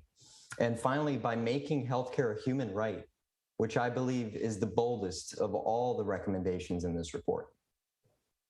As a young person, I want what is best for the next generations. And for the past 9 months, this task force has shown that everyone matters, regardless of race, gender, sexual orientation, or age. I'm incredibly grateful to the group of remarkable trailblazers that we see here today for making me feel like I belong and that the voice of our nation's youth is valuable. I'd like to thank the President and Vice President of the United States for ensuring that youth is represented in the national government, and to Dr. Marcella Nunez-Smith for her extraordinary leadership that she's shown as chairwoman of this task force. I'd also like to recognize and thank all the subject matter experts who shared their valuable insight and knowledge. If our recommendations are acted on, I have no doubt that we will truly witness a future filled with hope, prosperity, and equity for everyone. Thank you, Madam Chair, and it has been the honor of my life to serve alongside all of you. Thank you so much, Mr. Toronzo. You know, you're going to leave me just speechless. We're so grateful that you are part of our task force. You know, thank you for bringing that personal story and narrative. I remember talking to you then, and your grandmother was just diagnosed. We are grateful that she is doing well. And let me just say, I can't wait to work for you, Mr. Toronzo. That's what I'm looking forward to. Thank you so very, very much. Ms. Mayra Alvarez, please, from California, take us home. Thank you so much. Thank you for the opportunity. I want to start by also thanking President Biden and Vice President Harris for the honor of the appointment to this task force. Thank you, Madam Chair, for your tremendous leadership. And thank you to the HHS staff for their great support that made all of this possible.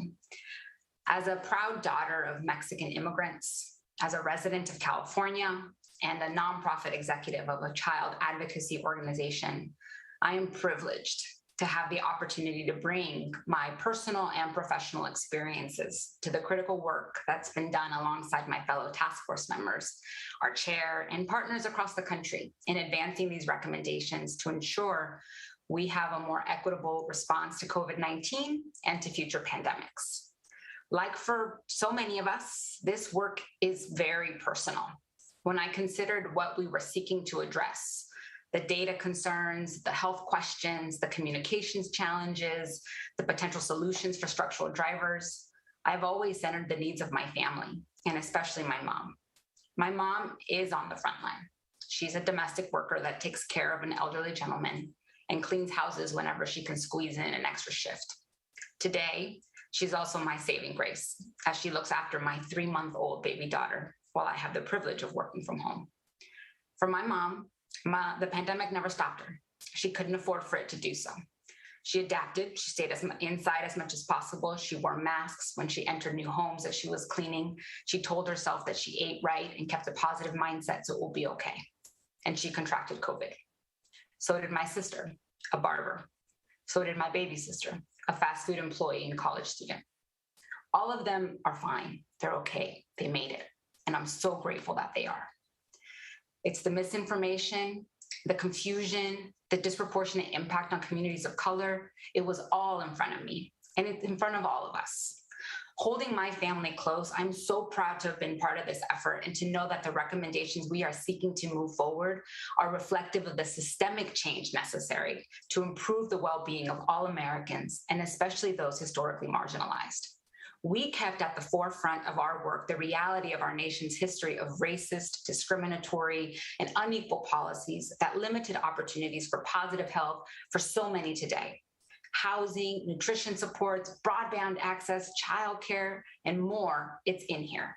The recommendations reveal the specificity and also the magnitude of initiatives and programs that we as a country must advance to address the health and social inequities that COVID-19 exposed and exacerbated. And within this, we also do our part to ensure that our nation's children are not left behind, that the response we hope to make more equitable is done so for their future. I have the honor of serving as president of the Children's Partnership. We're a California policy and advocacy organization focused on advancing child health equity. And as I have shared before, I bring with me to this role my commitment to ensuring that every kid has the opportunity to grow up healthy and thrive. And we know that children are part of families and families are part of communities. So these recommendations recognize that. They see that schools and early learning centers are essential to our children's development, and they're critical partners in our equitable response. So they recommend that the federal government invest in their capacity to be the community resource centers that we know they are for millions of children and families, improving their ability to access social and emotional development, physical health, and behavioral health services, and expanding programs that provide students access to free meals and other support services. The recommendations also look at how we can better collect data to reflect the needs of our diverse communities, and especially kids, and where they spend their time in those educational settings. How can we make sure that we can collect the right information to better understand and support how schools can holistically respond to the needs of kids, how they can have guidelines for action so that they can provide the safe environments that they want to. And finally, we draw attention to the responsibility, the collective responsibility that we have to support the children of parents who have died from COVID-19, deaths that have disproportionately impacted Black and Brown children, recognizing the deep impact such a tragedy has on the life of a child, and calling on federal government to work with state and philanthropic partners to support these children. The pandemic is not behind us. For our kids, it's growing in its negative impact, rising as one of the top 10 causes of death. For many on the front lines, working the jobs that are helping keep our economy running and supporting the many of us privileged to work from home who continue to be harmed first and harmed worst. With the advancement of this report, our work truly begins, and I am honored to continue this good fight alongside my fellow task force members. The relationships we have created to strengthen our network and our collective strength to advance health equity. I'm grateful to keep trying to bend that moral arc toward justice alongside you. I'll hand it back to you, Madam Chair. Thank you so much, Ms. Alvarez. Yes, really just grateful always for you. And thank you especially to your family. So many whose work was deemed essential in the moment of the pandemic and made great sacrifice. And thank you for that. Thank you, of course, as well for your outstanding leadership of the Communications and Collaboration Subcommittee. And on a personal note, thank you for allowing us all to share in the joy of your starting on the journey as a parent. So many smiles among us, and keep those pictures coming. There are two members who are not able to join us today, but do want to share some remarks. We'll play the recording, then we'll take a short break and eagerly then hear from our federal ex officio members. Doctors James Hildreth and Dr. Janae Caldew.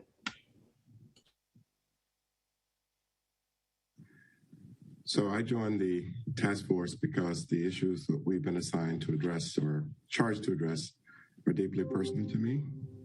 My journey started when my father died of cancer, and because we were poor and Black and living in a small town in the South, my father did not get much health care or access to health care. And that is what initially drove me to want to be a physician. So my story actually is one that started or my journey because of the health equity issue. The other thing that's been a really important part of my life and career is my work in HIV, the other pandemic. And as you probably know, that pandemic also disproportionately affected people of color all over the world. As a matter of fact, there's still 33 million people living with HIV, and 2/3 of those people are people of color. So being able to work on the task force has been particularly satisfying to me because my journey and my life's work has all been focused around trying to achieve equity when it comes to health. I also think that my expertise as one who's worked on a pandemic virus for 30 plus years now has been very instructive and given me insights that have been very helpful. But I also lead an organization, Meharry Medical College, that was founded to make sure that people of color could have access to healthcare, but also access to training in healthcare. So that's yet another, I think, part of my story that makes me very interested and excited to be a part of the Health Equity Task Force. And to me, defining success of our work is really to make sure that the recommendations that we make, which come from people with a broad range of expertise and knowledge and experience to this problem, makes it really exciting to me to be part of the process. And one thing I think that's really, really important is that we expand the definition of minoritized populations to include Indigenous people, people with disabilities, people with behavioral health challenges, those who do not have access to transportation. There are a lot of things that define a minoritized population. And I hope that the work that we've done will make sure that people understand that when we talk about minority or minoritized populations, we're not just talking about people of color. We're talking about people with disadvantages that are the result of stigma and xenophobia and other things. So I think the work has been really important and gratifying to me, and I'm really happy to have been a part of it. And I thank the President for the opportunity to serve. Thank you. It was truly an honor to be appointed to the COVID-19 Health Equity Task Force with such esteemed colleagues across the entire country. I am certainly grateful for the leadership of our chair, Dr. Marcella Nunez-Smith, the incredibly dedicated staff at HHS, and all of the partners who contributed to this momentous effort. I have so enjoyed this work and speaking to those with lived experience and experts from all across the country. Over the past 9 months, we've moved with boldness, I would say, and intentionality to make sure no one is left out or left behind when it comes to COVID-19 or really any current or future health crisis. This work is personal for me as a Black woman, as an ER doctor, as someone who has helped lead my home state of Michigan through the COVID-19 crisis. I've seen up close what happens when the amount of money that you make, the color of your skin, your disability status, or the zip code in which you live determines if you will get infected or if you will die during a pandemic. Detroit, a resilient city and the city where generations of my family are from, was one of the hardest hit regions of the country early on in the pandemic. And in Michigan, we were actually one of the first states to identify and then address the racial disparities identified in COVID-19 cases and deaths. We know what happens when multiple generations of disinvestment and structural racism erode the resources in a community, leading to worse educational, economic, and health outcomes. And COVID-19 was no different. It is just unfathomable that we, as a society, would allow such atrocities to happen. We can and we must do better. That's why I was excited to join the task force and why I think these recommendations are so important. We are not just putting together a report. These are actionable items that could mean the difference between life and death for so many people. I'm most excited about the charge from this task force to elevate the importance of data. I had the honor of working alongside my task force colleagues as chair of the Data Analytics and Research Subcommittee. We cannot improve what we cannot measure.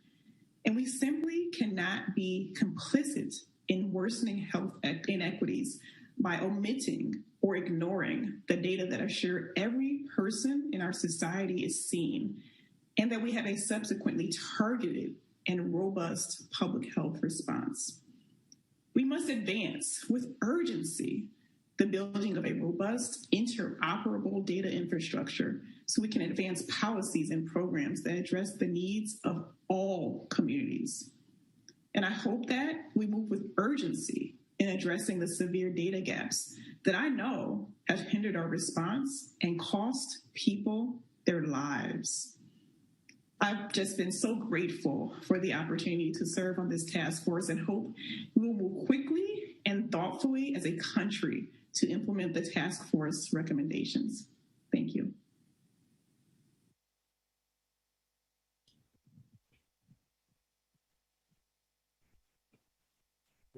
Thank you so much, of course, to Drs. Hildreth and Khaldoon. A special thank you to Dr. Khaldoon for chairing, as she mentioned superbly, our Data Analytics and Research Subcommittee.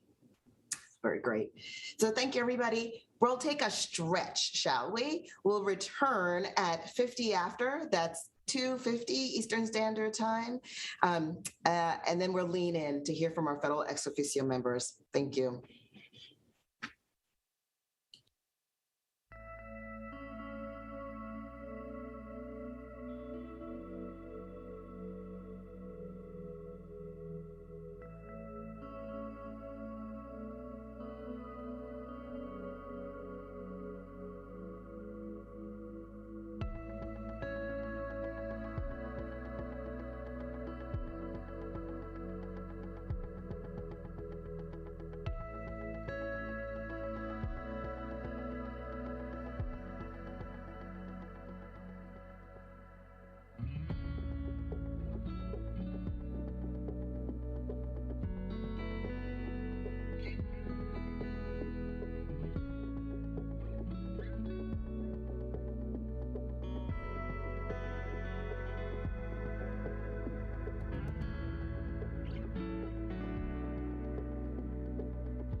Welcome back, everyone. Well, next I have a chance to hear from our federal ex officio members.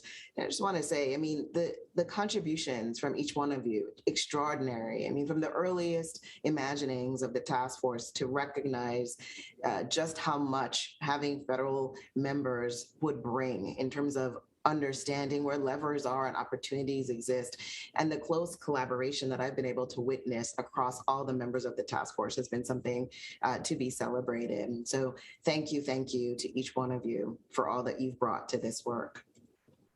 I will invite first to kick us off, please, Admiral, congratulations as well, Admiral Levine.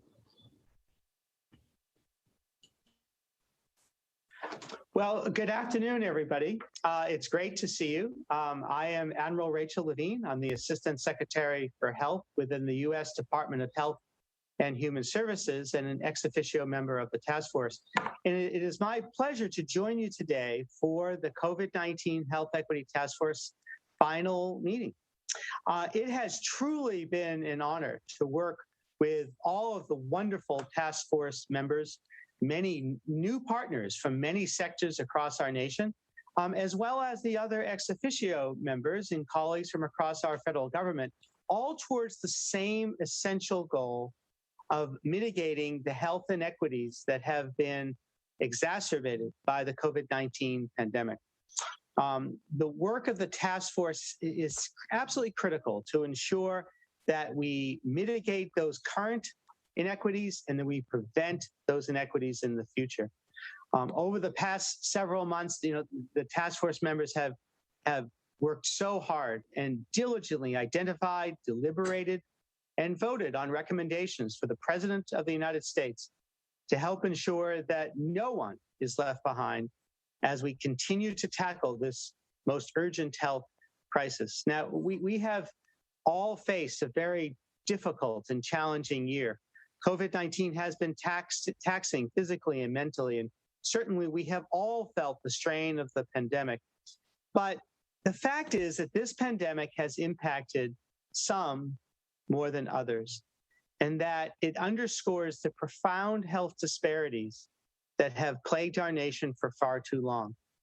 So we must stop and identify for ourselves what are the true roots of some of the questions and concerns about health equities are for COVID-19 in general, and really for many, many, many public health issues. And that is exactly what this task force has done. Your insight, advice, and recommendations have been so valuable, and there have never been needed more than now. So thank you for all of your work. At HHS, it is our goal to ensure that we work to address those inequities that we have outlined and prevent them in the future. Equity is such a key part of our mission at HHS. Our department's mission, in fact, is to enhance the health and well-being of all Americans by providing effective health and human services and fostering sound, sustained advances in the sciences underlying medicine, public health, and social services. To do that effectively, we must continue to collaborate, to work together collectively as we strive to advance health equity and remove structural barriers, including the structural barrier of racism. The Biden-Harris administration understands this urgency for collaboration and the need for action-driven efforts. Addressing health disparities, promoting equity for disenfranchised populations is just such a top priority, and the time to act is now.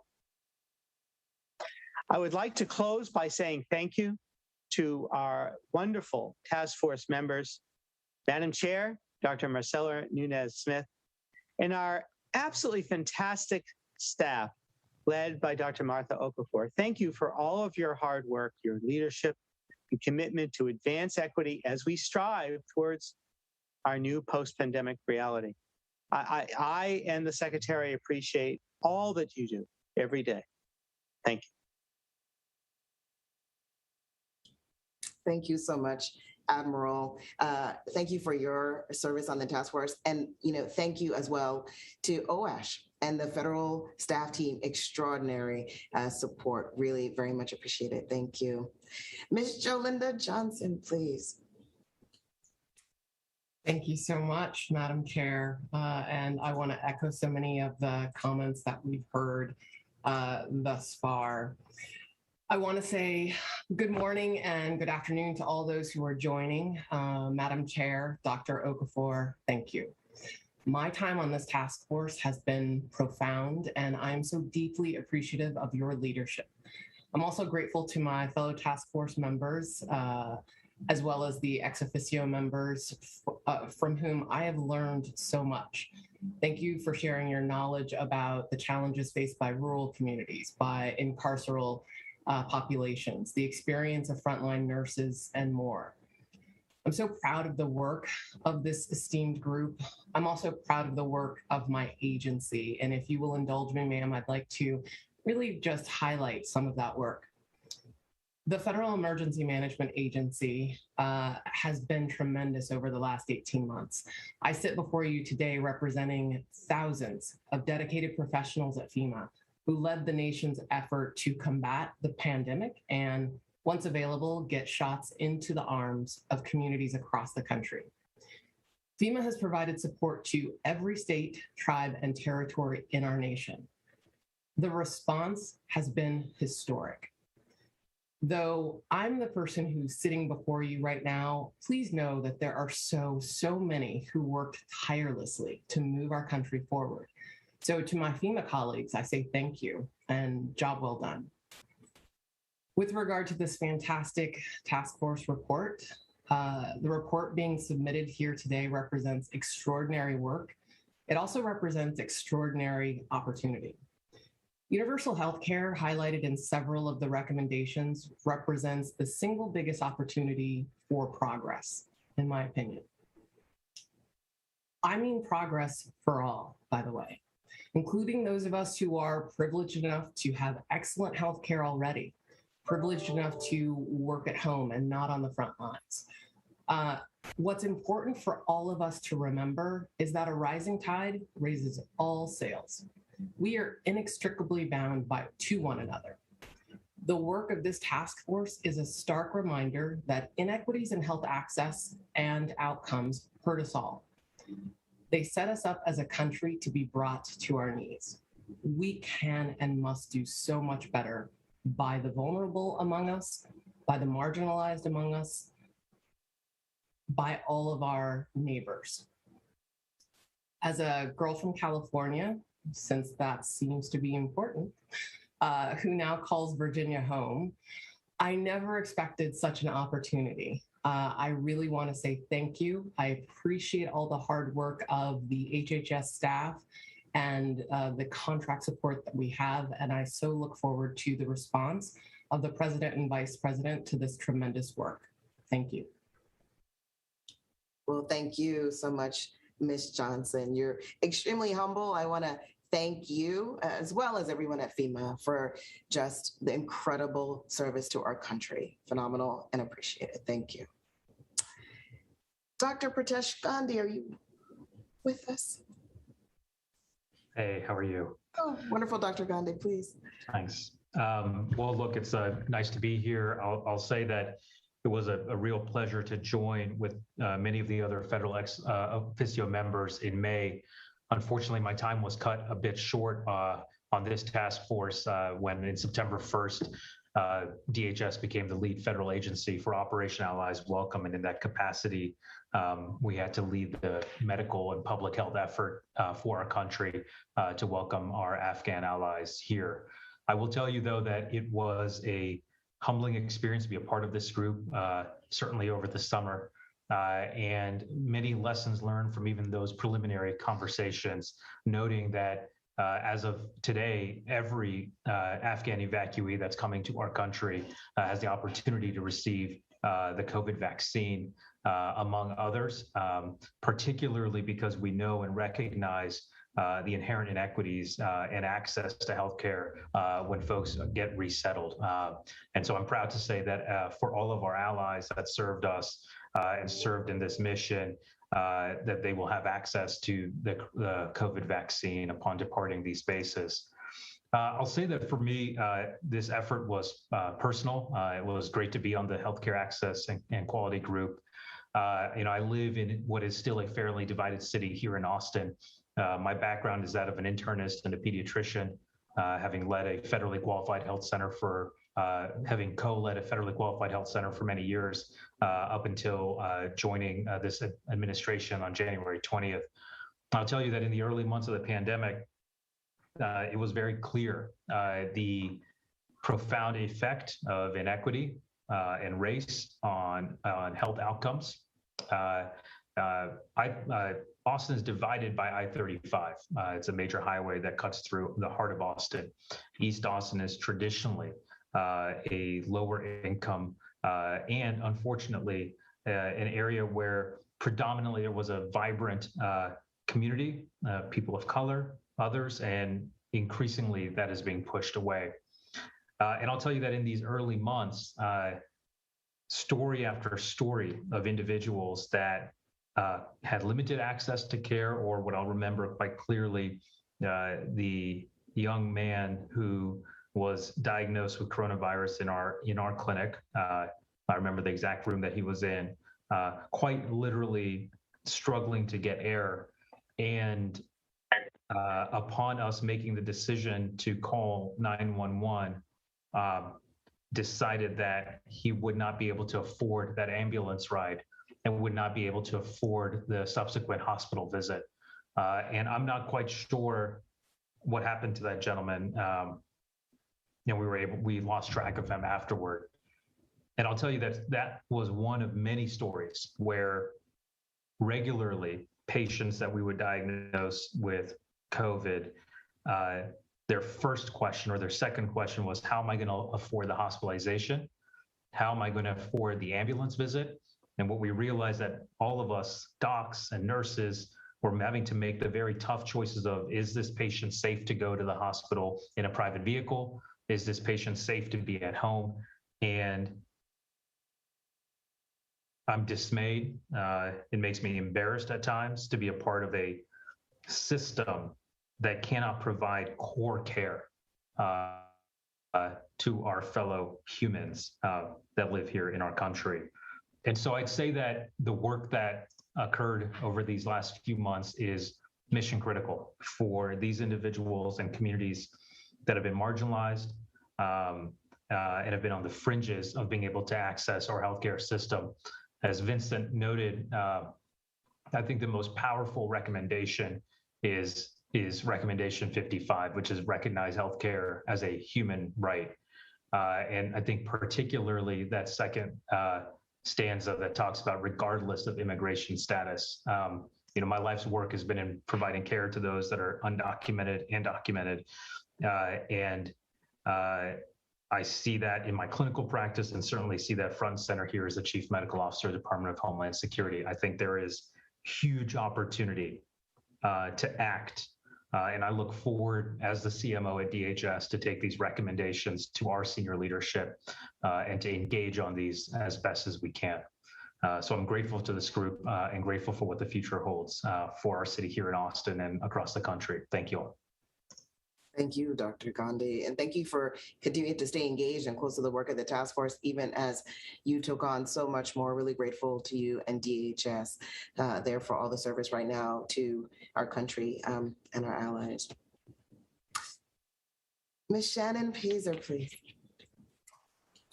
Thank you, Madam Chair, and good afternoon. My name is Shannon Pazer, and I'm a senior counsel in the Office of Legal Policy at the Department of Justice. It may not be entirely intuitive that the Department of Justice would have a large role to play in addressing health equity. After all, we are fundamentally a law enforcement agency. But as has been laid bare during this pandemic, equity cannot be siloed.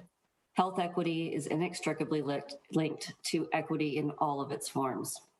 And the Department of Justice is deeply committed to advancing equity in all of its work, and already has a number of initiatives underway that overlap with the recommendations of the task force, particularly those relating to discrimination and hate crimes, improved data collection, community engagement, and carceral settings.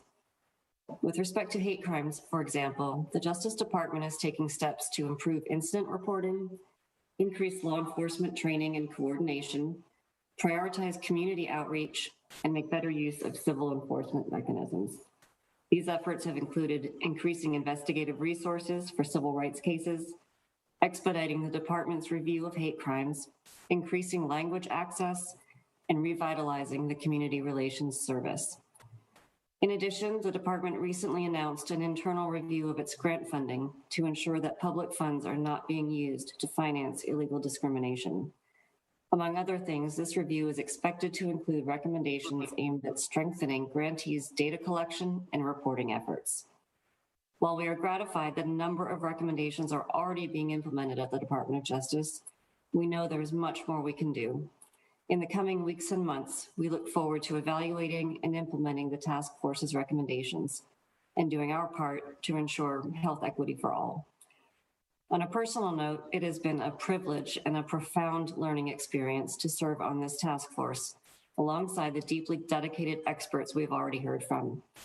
It's not often in my work that I have the opportunity to work hand in hand with private citizens who are the real-world experts in the issues we are addressing. The depth and breadth of this report stand as a testament to their passion, commitment, and expertise. Finally, my deepest gratitude to Dr. Marcela Nunez-Smith and Dr. Martha Okafor for their tireless and extraordinary leadership of this task force. Thank you for letting me be a part of it. Thank you for being a part of it. Goodness, I had to write it down. Equity cannot be siloed. Thank you so much, Ms. Pazer. It's been just a pleasure. We will continue to be in each other's orbits. Very grateful. Ms. Jamila Gleason, please. Let me say thank you to you, Madam Chair, my colleagues on the task force, and the entire team responsible for shepherding this monumental effort. And to President Biden, Vice President Harris, for having the vision to recognize how inequity has exacerbated the COVID-19 crisis. I am honored to be the ex officio member from the Department of Labor. It has been my privilege to serve with this dedicated group, and I will forever remember the talent and the passion, the knowledge that each of you brought to this effort. As the representative from the department, I am encouraged by these recommendations, and I know that I am not alone. The mission of the Department of Labor is to foster, promote, and develop the welfare of the wage earners, job seekers, and retirees of the United States, to improve working conditions, advance opportunities for profitable employment, and assure work-related benefits and rights. This report touches on all of those things and gives us such thoughtful, creative presentation of ways that we can fulfill this mission. It has provided helpful strategies to continue our battle against COVID-19.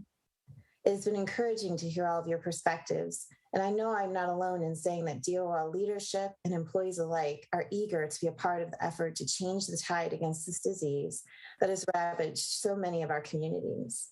And this enthusiasm is not just in our program areas. It goes directly to the Secretary's office and his commitment to diversity, equity, and inclusion in our work, to make sure that when the department engages with the community, it is thoughtfully, meaningfully, and informed. We come from a range of backgrounds, and I have been privy to some extraordinary academic minds. But we are all people, too, who understand that the problems giving rise to the need for this task force are longstanding, derived of intention, and systemic. But my sense, like all of us, is also personal, for me, generational, because too many people in my community and my family who receive diagnoses of cardiovascular disease, cancer, receive diagnoses that in and of themselves are terrifying, possibly dire, must navigate a healthcare system wondering whether treatment we are receiving is influenced by the color of our skin. In addition to worry about whether we will live to see our children grow, to be healthy enough to fulfill a dream, we're left to wonder whether our doctors think we feel pain, or whether our doctors think we are worth the time it takes to save our lives. That anxiety and stress is real and something no one struggling with illness, battling COVID, deserves.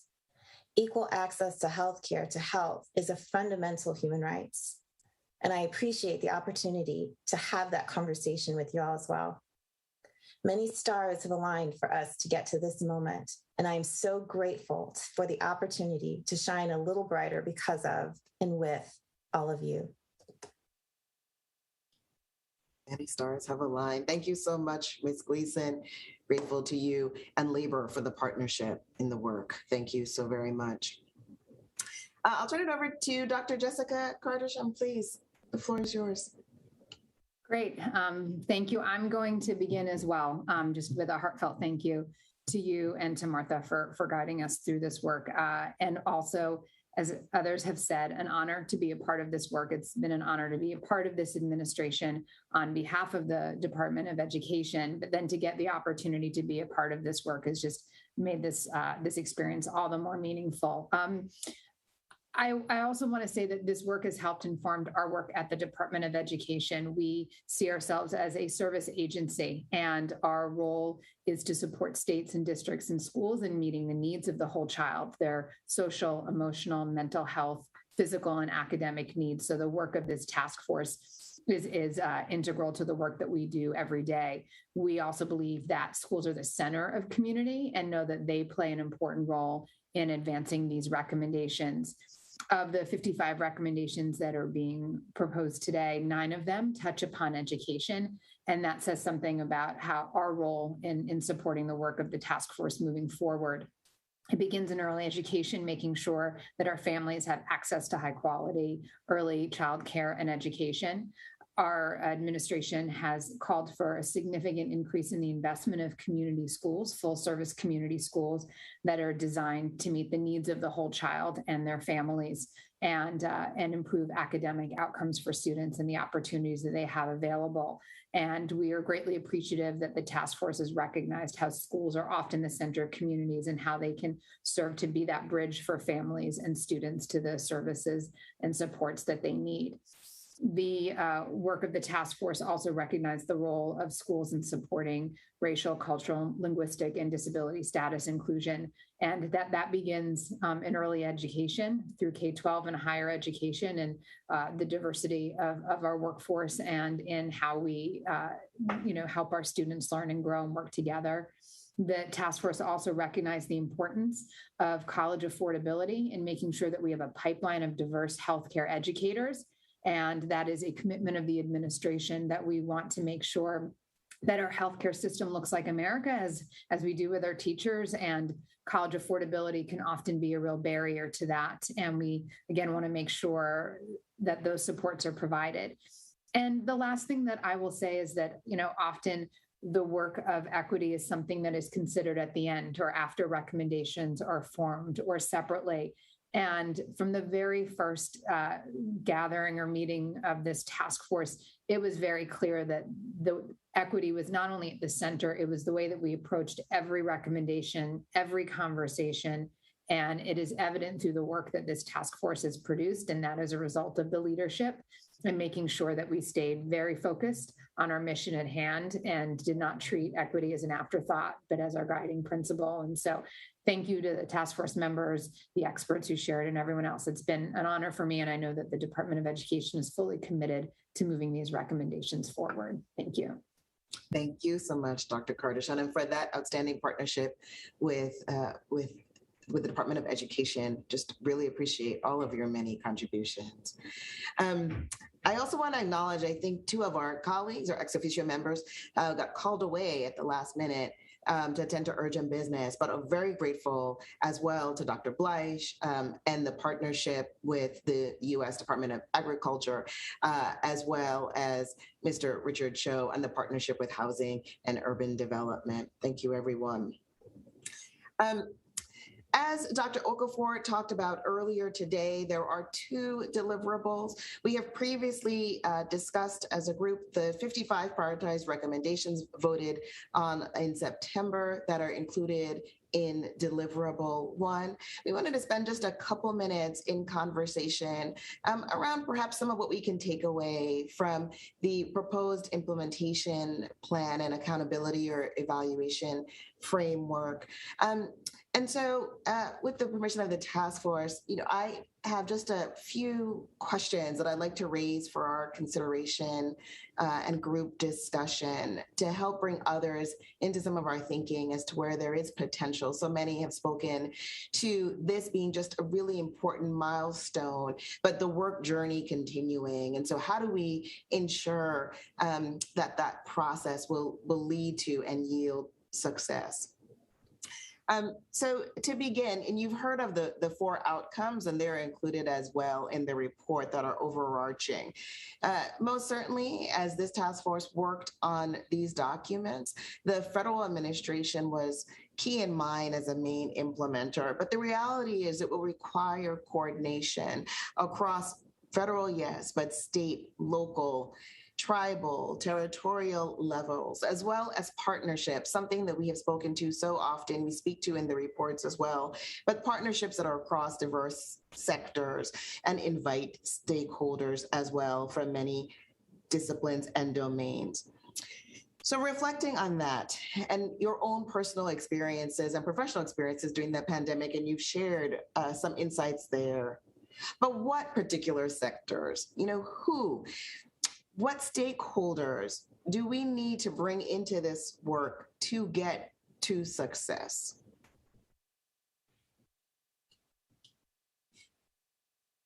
Please indicate by show of hand if you would like to make a comment. Thank you so much, and I will track that. Dr. Martinez, please, if you would like to start. Yeah, thank you, Madam Chair. I think that's such an important thought that we need to definitely think about now that we're moving toward implementation. But I say it with utmost sincerity in respect that I think everyone should be invited. I mean, truly, everyone's stake has something in their own health, the health of the nation. And I think there's at least one recommendation, if not several, that speaks to, our stakeholders and to certain sectors. Indeed, everyone can contribute to transforming our healthcare system for the better, is what I'm thinking. And in addition, though, to the federal government and thinking about some of those sectors, definitely, I think community-based organizations, then they speak very loudly through the report. But we've also seen movement throughout different sectors in recognizing the power of community.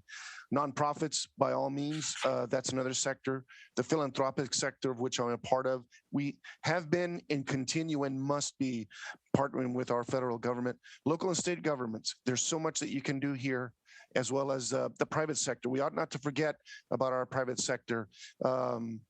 There are many healthcare organizations, pharmaceuticals, businesses, Fortune 500. You all have a role in fact, because it's not just the federal government, as has been already mentioned by Vincent. It's about we and for the people. It's all of us working together. But it does make me think about like some organizations that have reached out to me that are ready and willing and are waiting for this report to partner with, like the National Association of Latino Healthcare Executives. There's a whole host of them out there that are overseeing many healthcare organizations that have been working on social determinants, on health equity, and are looking toward this report to give additional guidance. The American Psychiatric Association, of which I'm a member, just to put it out there, but who in June of 2020 formed the American Psychiatric Association Presidential Task Force to address structural racism throughout psychiatry, recognizing what the role of a major guild that represents all of these physicians of what can be done. The RAND Corporation, they've just published early this year a research report identifying strategies to boost COVID-19 vaccine acceptance in the United States. Very much in line with our report. Totally amazing. The American Heart Association CEO Roundtable as well. I'm a member of that, and we published a report in September, Driving Health Equity in the Workplace, recognizing how important it is in the private sector, once again, to indicate what can be done. And I'm not going to go through a whole list of other ones, but there are really just some amazing ones that are out there. I'll end with this one, though, Madam Chair. The National Commission to Transform Public Health Data Systems, convened by the Robert Wood Johnson Foundation, who earlier this month just released their report, Charting a Course for an Equity-Centered Data System. My point being, there are many stakeholders and sectors out there that are passionate, started doing the work, recognizing the need across this great nation, that will be able to look to this report and be able to then distill it and identify what recommendation really speaks to them and where they can actually make a difference. Thank you so much, Dr. Martinez. This is why I have my pen. Really appreciate that. Ms. Gleason, please. Dr. Martinez, you are a very hard act to follow, sir, but I will do my best. So I do have two suggestions, recommendations, whatever you want to call them. One is informed by my time at the Department of Labor, particularly in the solicitor's office. I know that we do quite a bit of work with public interest organizations, particularly with legal aid organizations, because they do assist us in shoring up different ways that we as the department don't have authority to handle different matters. And, you know, one of the ways that really sticks out in my mind right now is the fact that when we deal with wage and hour issues, we are able to enforce wage and hour rules to make sure that people are not misclassified, that they're not, you know, that they're being paid the wages they deserve. But a lot of times while these cases are playing out, people are suffering eviction and you know, ending up in settings and in situations that ultimately are exacerbated by the COVID-19 crisis. We work with legal aid organizations. Several of our incredible attorneys throughout the country work with legal aid organizations to make sure that those individuals are not faced. They work with them to address the eviction proceedings that they're facing in any number of ways. And so I think that it's really important for us to identify within the department those sorts of programs, partnerships that we have that will help us. Maybe we don't have the enforcement authority, but also give us, you know, not expand our authority, but, you know, we work closely with those partnerships. And I think it's important for us to recognize that and see how we can best utilize those partnerships as well. But I also had the opportunity a few weeks ago to travel to Montgomery, Alabama. For those of you who know me, I am Alabama all the way. And I had the opportunity to talk to some folks in the community. And these are community leaders who are on the very, very front lines. And I know that we've talked significantly about how we can include people in the communities in this effort. One of the community leaders was somebody who showed me a film about a wastewater plant.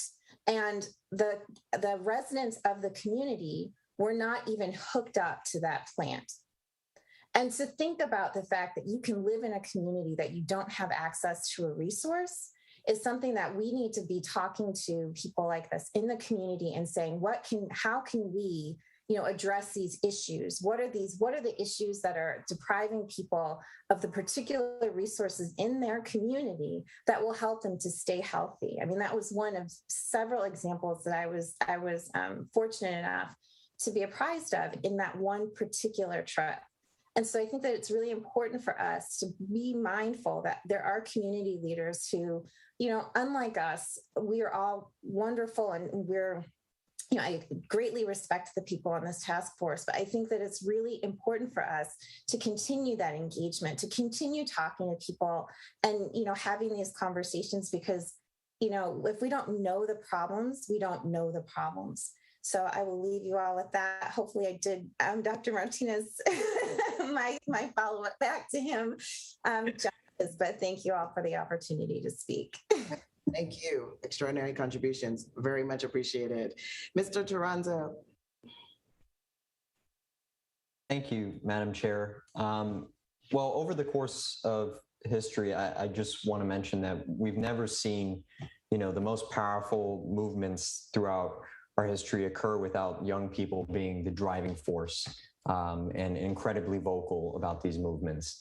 And I would have to say that involving young people, as well as Dr. Martinez said, involving everyone, but young people as well in the implementation process of our work is key to ensure that the changes we've advocated for will move forward and transform into reality, essentially. So I have no doubt that this administration will continue to support youth engagement. My appointment to this task force is living proof that young people are welcome in all levels of government, and for that I'm grateful.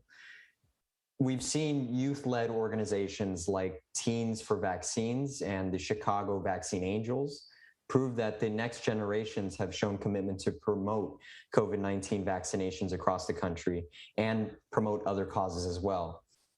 In addition, I've served as the state secretary for the Florida Association of Student Councils.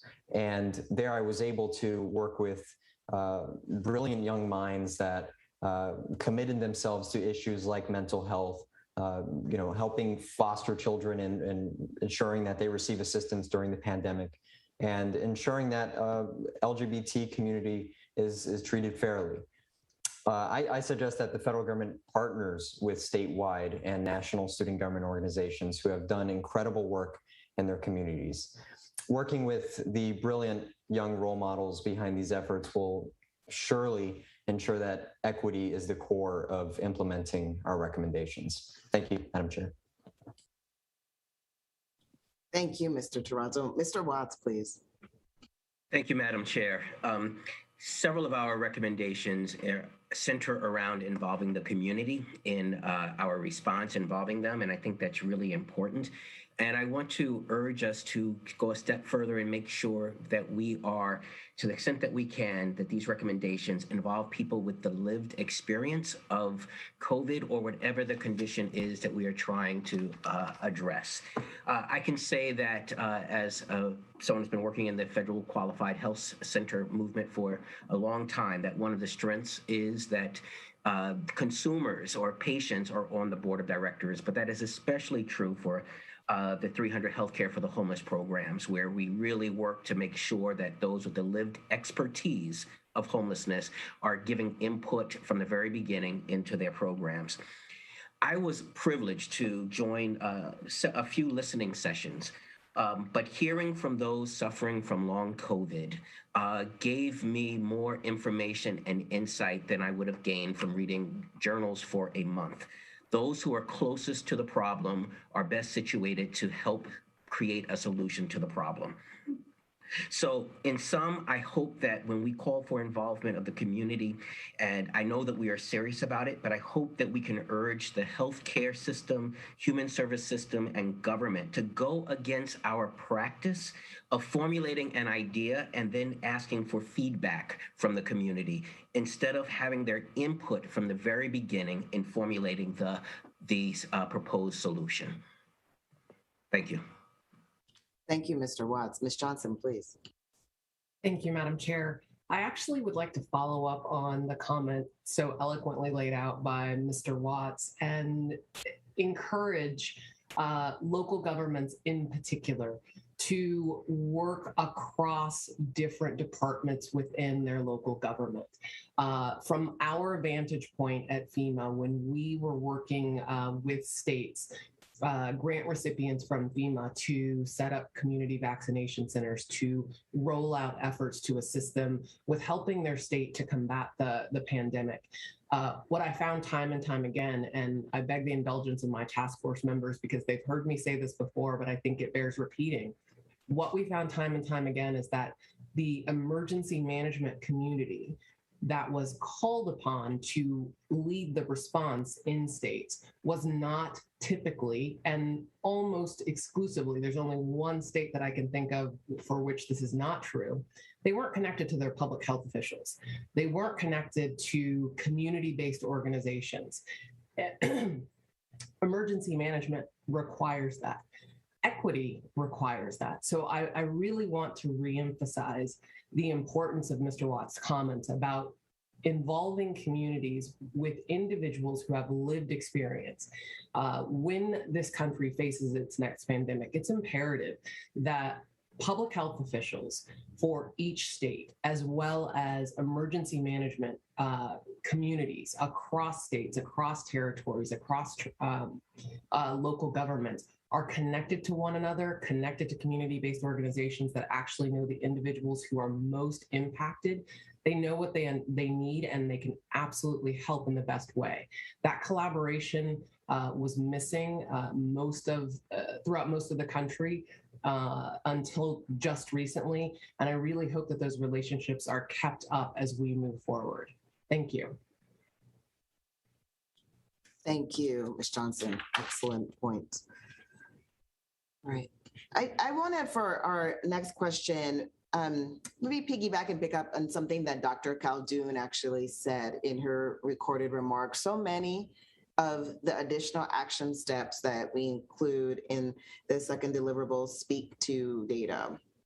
And as we're thinking about data and conceptualizing data and how we operationalize that, we've had so many conversations about traditional data sources and new data sources.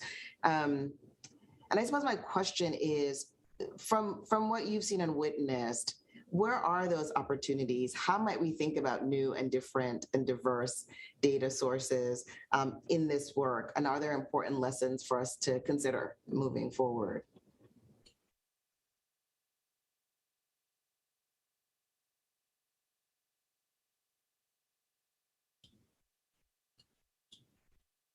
All right, I'll look for show of hands if Ms. Comment.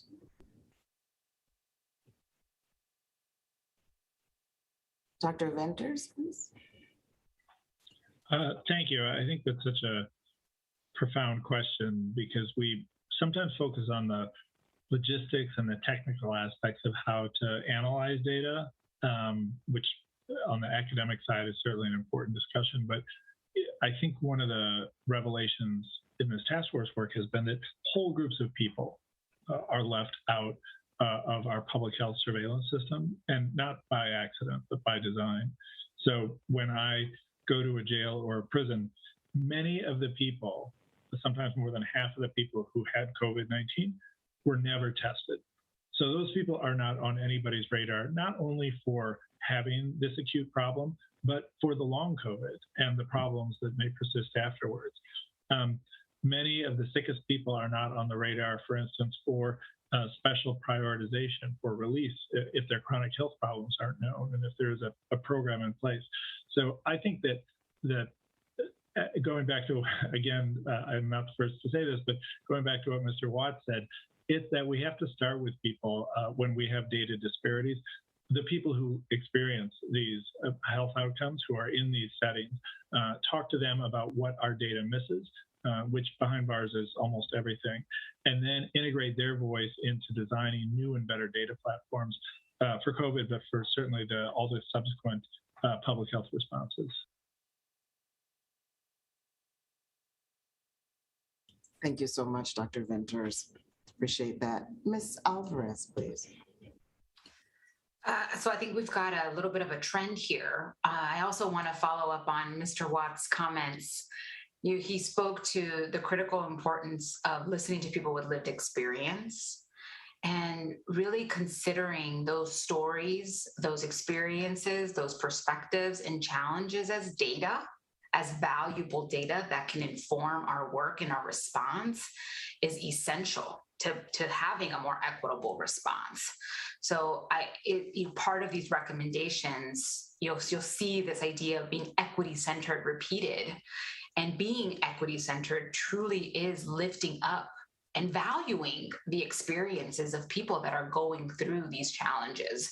I think for many of us, some of the most just inspiring, touching, eye-opening discussions were with those that are living with long COVID, giving us a different perspective of what it means to live with a new disability, of what it means to just have their lives turned upside down as a result of this pandemic. And I think valuing that data is critical.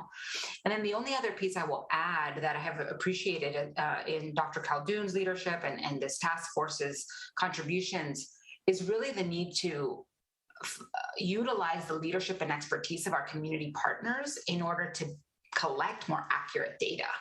That without those community partners, we do not necessarily have the trust and buy-in of our community members to participate. One of my favorite quotes that I've heard before from a commission I am on the state is, "We measure what we treasure." And that is what we need to really focus on as we think about including more of our diverse communities, people living with disabilities, our people of color, our farm workers, it goes on and on, folks that aren't necessarily part of clinical trials and studies and all of the above. So, the power and expertise of our community partners and valuing people with lived experiences as data sources is something that I really am encouraged by this report and what we will see in the future. Thank you so much, Ms. Alvarez. Ms. Johnson, please. Thank you, Madam Chair. I want to highlight what a difficulty that we certainly noted in the trenches from the DHS and FEMA perspective. And really, I want to call on my partners across the federal government and other federal departments that are involved in responding to a pandemic, the current one that we're in or any future pandemic. I also want to call on local governments and state governments to be mindful of the importance of collecting data to comply with civil rights requirements. Madam Chair, I'm putting on my civil rights attorney hat to emphasize that in order for us to demonstrate that we are serving communities equitably, it's not enough to simply say, yes, of course, we're reaching everyone. When FEMA asserted itself and asserted its authorities as a grant maker for across the country for all states and tribes, we were unfortunately alone in doing so, in collecting that data. And I really do wish that our partner departments had stood with us in requiring that same data as grantors as well. But what we were able to do is to demonstrate that there were local jurisdictions and states that were successfully reaching communities of color as needed, especially in the early days of the pandemic. And there were plenty that were not, despite their assertions to the contrary. Data is critical to validate efforts are accomplishing what we intend to accomplish. It's critical to validate outcomes. Without it, we are simply guessing, and that's not appropriate. And it's just imperative that we continue to push forward with collecting information, and the more that federal departments can stand together in doing so, the better for everyone. Thank you so much, Ms. Johnson. Mr. Imperato? Yeah, thank you, Madam Chair. I just wanted, in the context of data, I just wanted to lift up the fact that in order to have the data that we need for people with disabilities, we're going to have to spend money to collect that data, and we have to have budgets that support more robust data collection that would actually identify the disability population, which is very diverse. Just to give you an example from today, I read in the Los Angeles Times this morning that people with mood disorders like myself are more at risk in the context of COVID. I've been living through this pandemic for a year and a half. I've been on the Community Vaccine Advisory Committee for the state of California. Today is the first day that I learned that I'm in a high-risk population for COVID. Maybe I missed something, but I just feel like part of the reason I'm learning that today is we didn't start collecting data at the beginning of the pandemic on what was happening to people with mood disorders in the context of COVID. So I just want to make the case that we need a budget for data, and that the fact that we don't collect data about people with disabilities is an equity issue that then gets compounded when we don't prioritize people with disabilities for vaccines because we don't have enough data to know if they're at higher risk of getting COVID. Thank you. Thank you so much, Mr. Imperato. Dr. Putnam, please. Thank you, Madam Chair. Well, at the risk of offending friends of mine that are researchers that love more data, let me just put out there that what we don't need is not more data, but what we need is knowledge and wisdom, and data gets us there. But frontline staff are frustrated many times about the data they collect and that it's not standardized. So it's not more data, it's better data and standardized data, and the ability for the data to flow. All of our cell phones can talk to every other cell phone in the country, but our electronic medical records cannot flow that information back and forth. And I think a lot of the data gets lost in that. It is not standardized for us to understand it.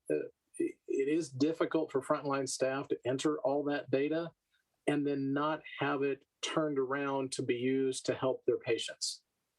So I think it's important that it's clear to the staff that it's not about now we need more data from you, but now we need to standardize that data. We need to analyze it better, and we need to get it back to you so you can help your patients and help improve the health of the population. So just wanted to put that on the analysis side and move data to knowledge, maybe even wisdom at some point in time, but that's for a future generation. Thank you.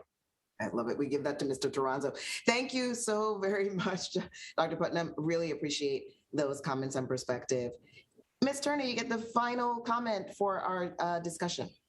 And I'll make it brief, and I'll make it from the front lines. Here's the reality in my world is that so many segments of the population, the first time we ever see them is when they collapse at home or in the streets or at work, and they've never been in the healthcare system.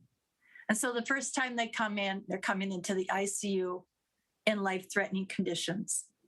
So anything that we can do from this task force, data collection, like Dr. Putnam says, Tim says, being able to use it in a timely manner is going to be a good thing. I'm maybe not as eloquent about it at all as the rest of you, but from my perspective, we need a better system of healthcare, and we need a better way so that the first time I don't see people is in the ICU. Beautifully said. Thank you so much, Ms. Turner. Appreciate that. Really appropriate for you to get our final word there. All right. Up next, we have our public comment. Let's all take a stretch, but we're going to take a 2-minute stretch. And so that you could turn your cameras off really briefly, stand up, stretch 3:43 Eastern Standard Time. We're going to start with public comment. Thank you.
Yes, I am.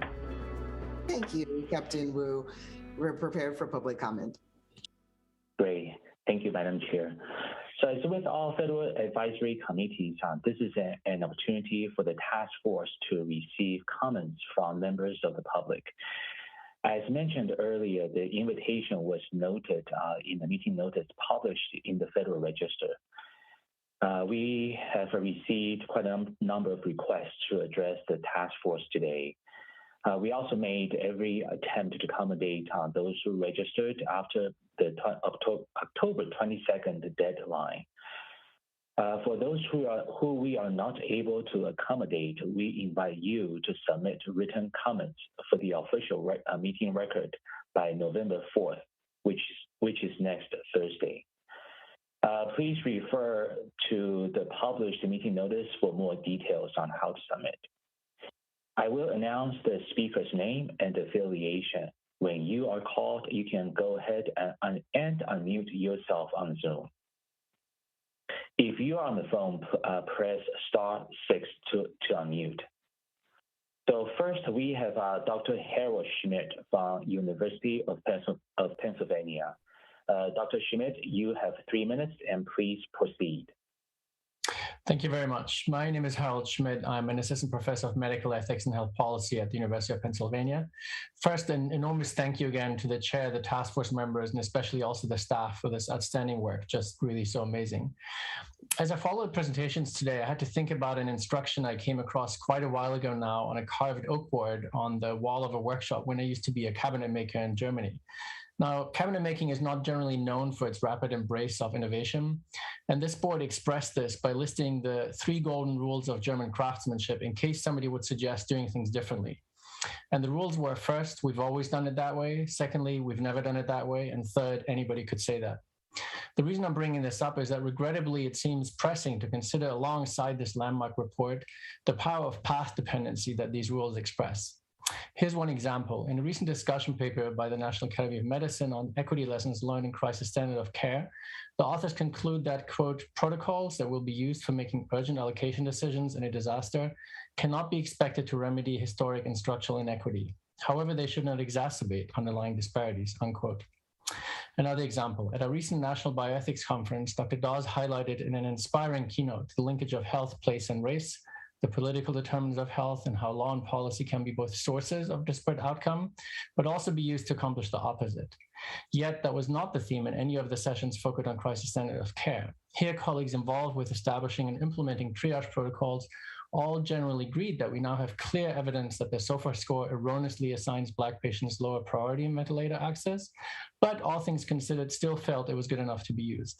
And another example, as highlighted at the last task force meeting, 3 states that activated crisis standard of care last month all use the SOFA score, and 2 use an earlier version of a point score system that its authors revised last December due to important equity problems they found with it.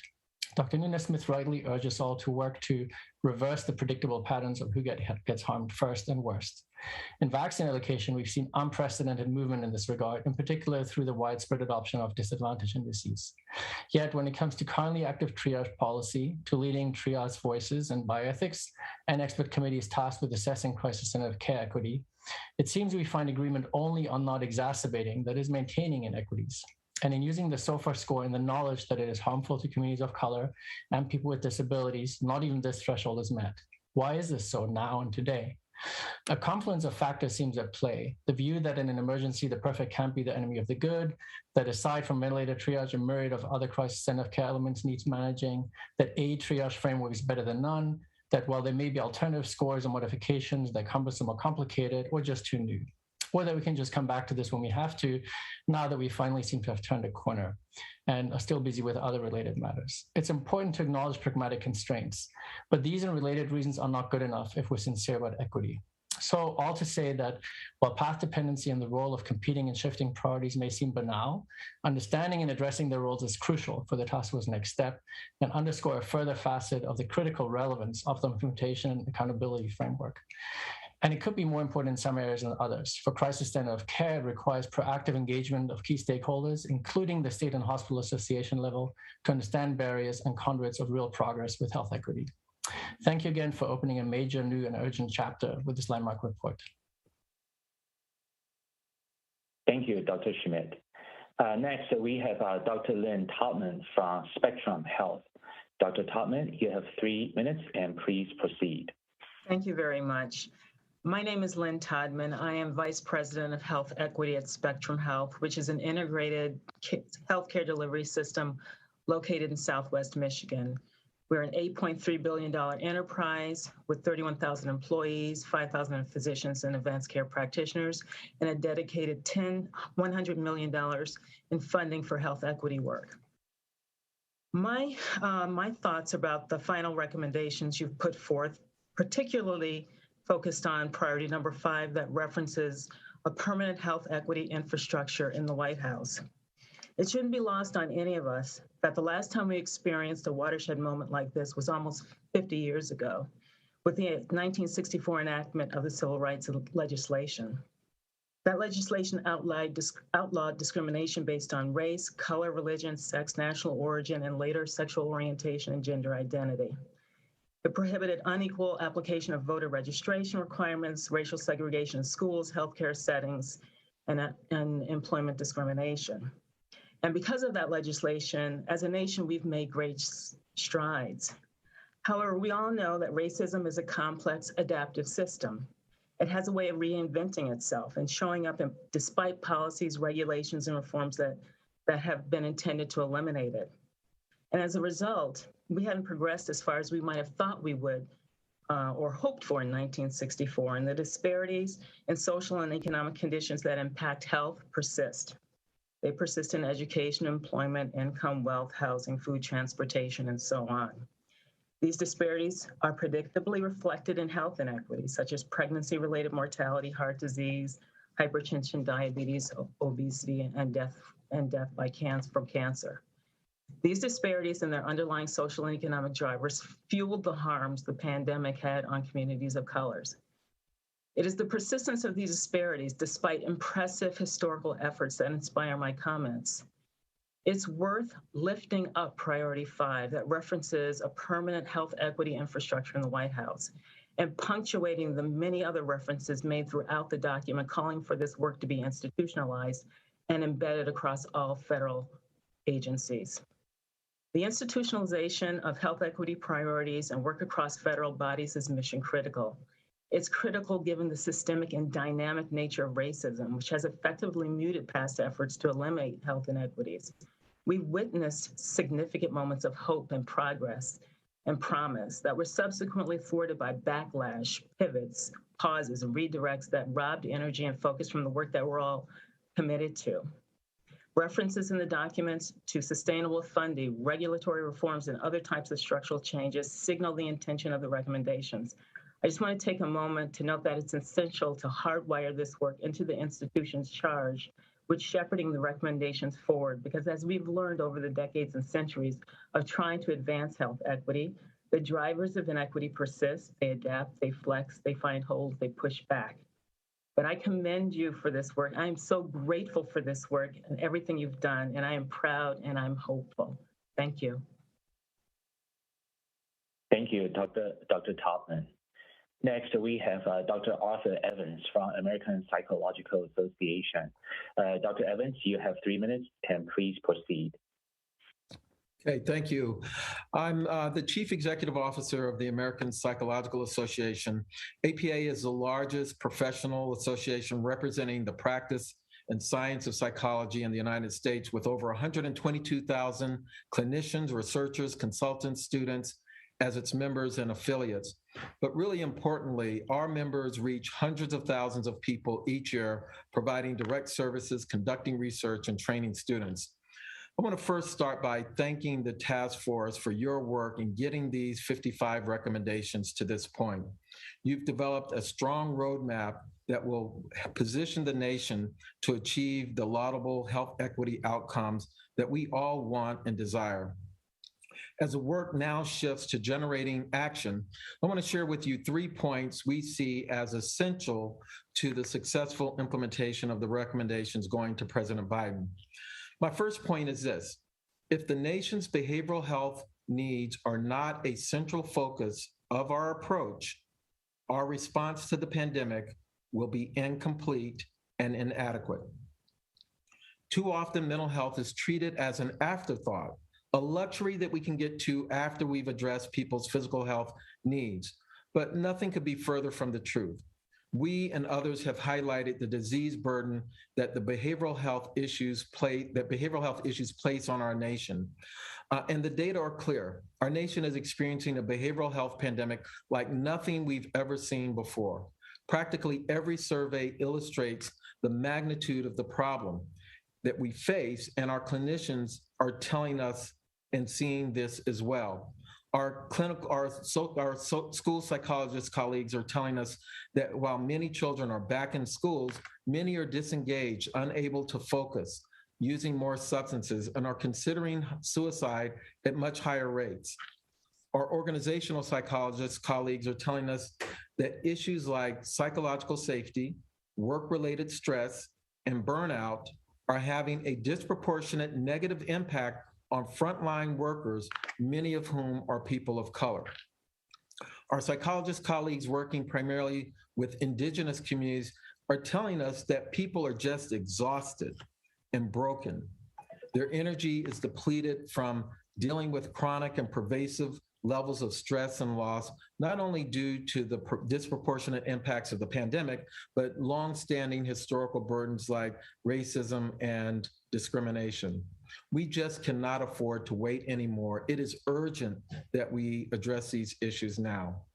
My second point is this: because human behavior is at the heart of most of the challenging aspects of managing and responding to the pandemic, we must use the science of human behavior to improve our response.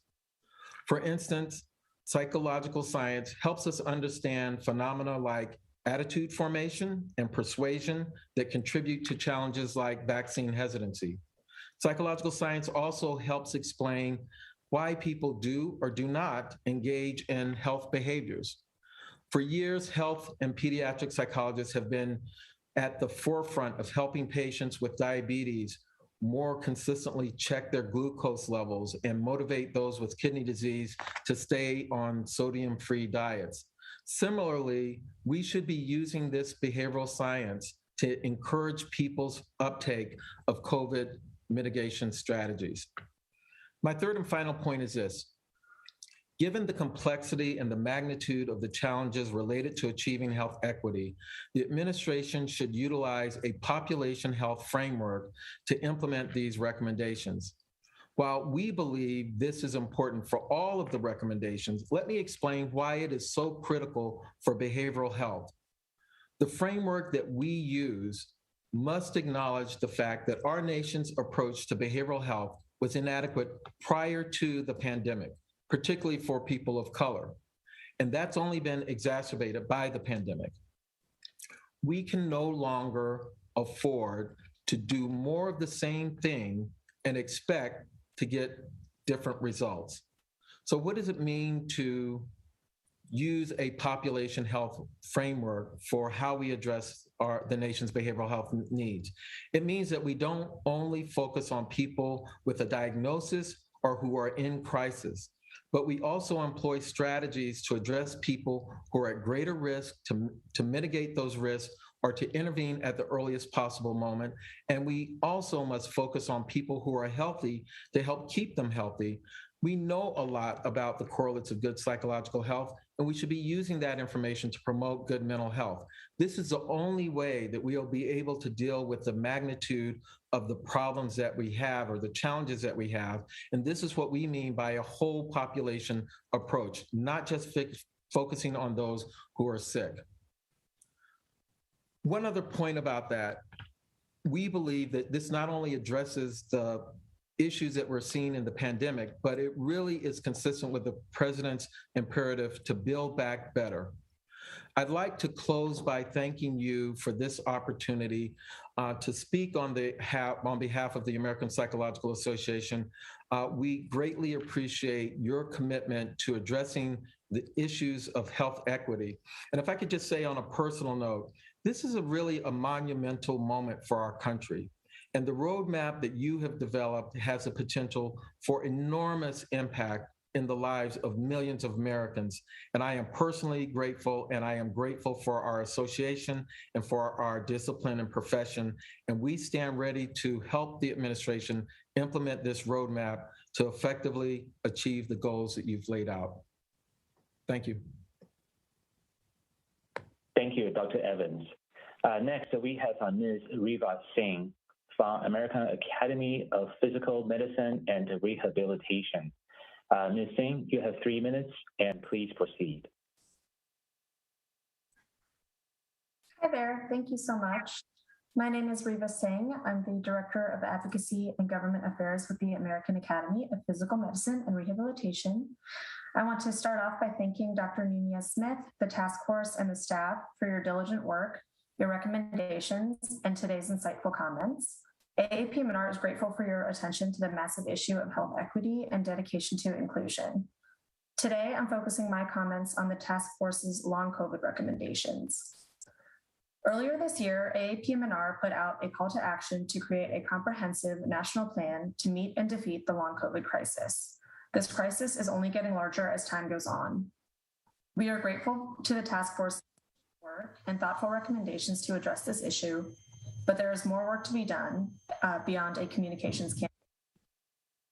AAPM&R believes that the most effective way to address the long COVID crisis and efficiently and comprehensively is through the designation of a coordinated interagency group at the federal level that works together on a plan to address the myriad of issues long COVID presents.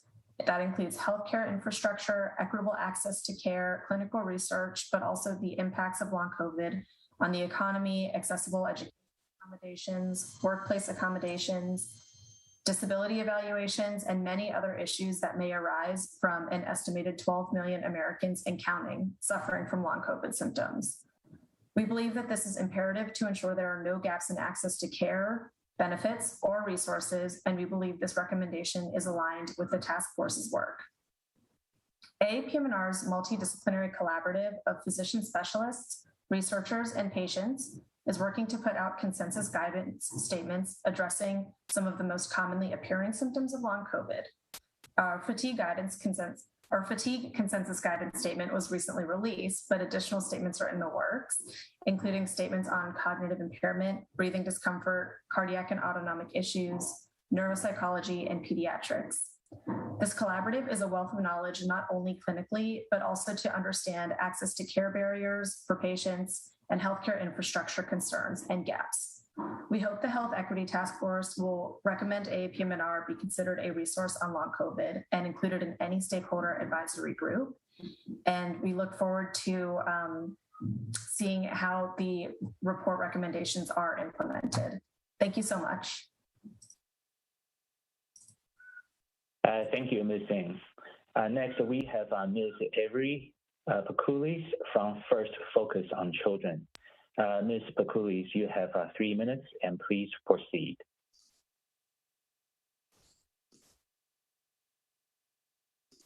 There we go. Thank you, everyone. My name is Avery Pakulis. I'm Vice President for Early Childhood and Public Health Policy at First Focus on Children. And First Focus, for those of you who don't know, is a bipartisan advocacy organization dedicated to making children and families the priority in federal policy and budget decisions. And First Focus would really like to thank the COVID-19 Health Equity Task Force, Dr. Nunes-Smith, and all the task force members for their work this year to address the inequitable impacts of COVID-19, which we view as being symptomatic of structural racism and historic inequities in our country. And they are felt by children in addition to adults. First Focus has worked over the last year and a half to draw attention to the inequitable burdens the pandemic has had on our children. You know many of these statistics, but over 6 million children, child COVID-19 cases have been reported in the US, including 584 child deaths as of this week. All aspects of children's lives have been impacted by the pandemic, and they've carried some of the heaviest burdens throughout this time. And that's via childcare and school closures, over 140,000 children having lost a caregiver, increases in mental health needs, large numbers of homeless families, more children living in poverty, and increasing numbers of children going hungry. Households with children have been more likely to experience job loss, a decline in household income, and the loss of health insurance and other benefits during the pandemic. Children have experienced significant racial inequities through the pandemic as well, just like adults, with the rates of COVID-19 hospitalizations and deaths significantly higher for Black, Latino, and Hispanic children. The overrepresentation of Black and Hispanic youth in detention having increased even further than prior to the pandemic, and children of racial and ethnic minorities experiencing a disproportionate loss of a caregiver. We thank the task force for recognizing children in so many of its recommendations to address health inequities. And we encourage the White House to now focus specifically and purposely on health inequities in children when implementing these recommendations. We support the strong statement you all made to guarantee health care for everyone, regardless of immigration status, as any exceptions made in health coverage based on immigration status significantly and negatively impact children. We support the expansion and strengthening of Medicaid and the Children's Health Insurance Program, which will benefit children of color and their families.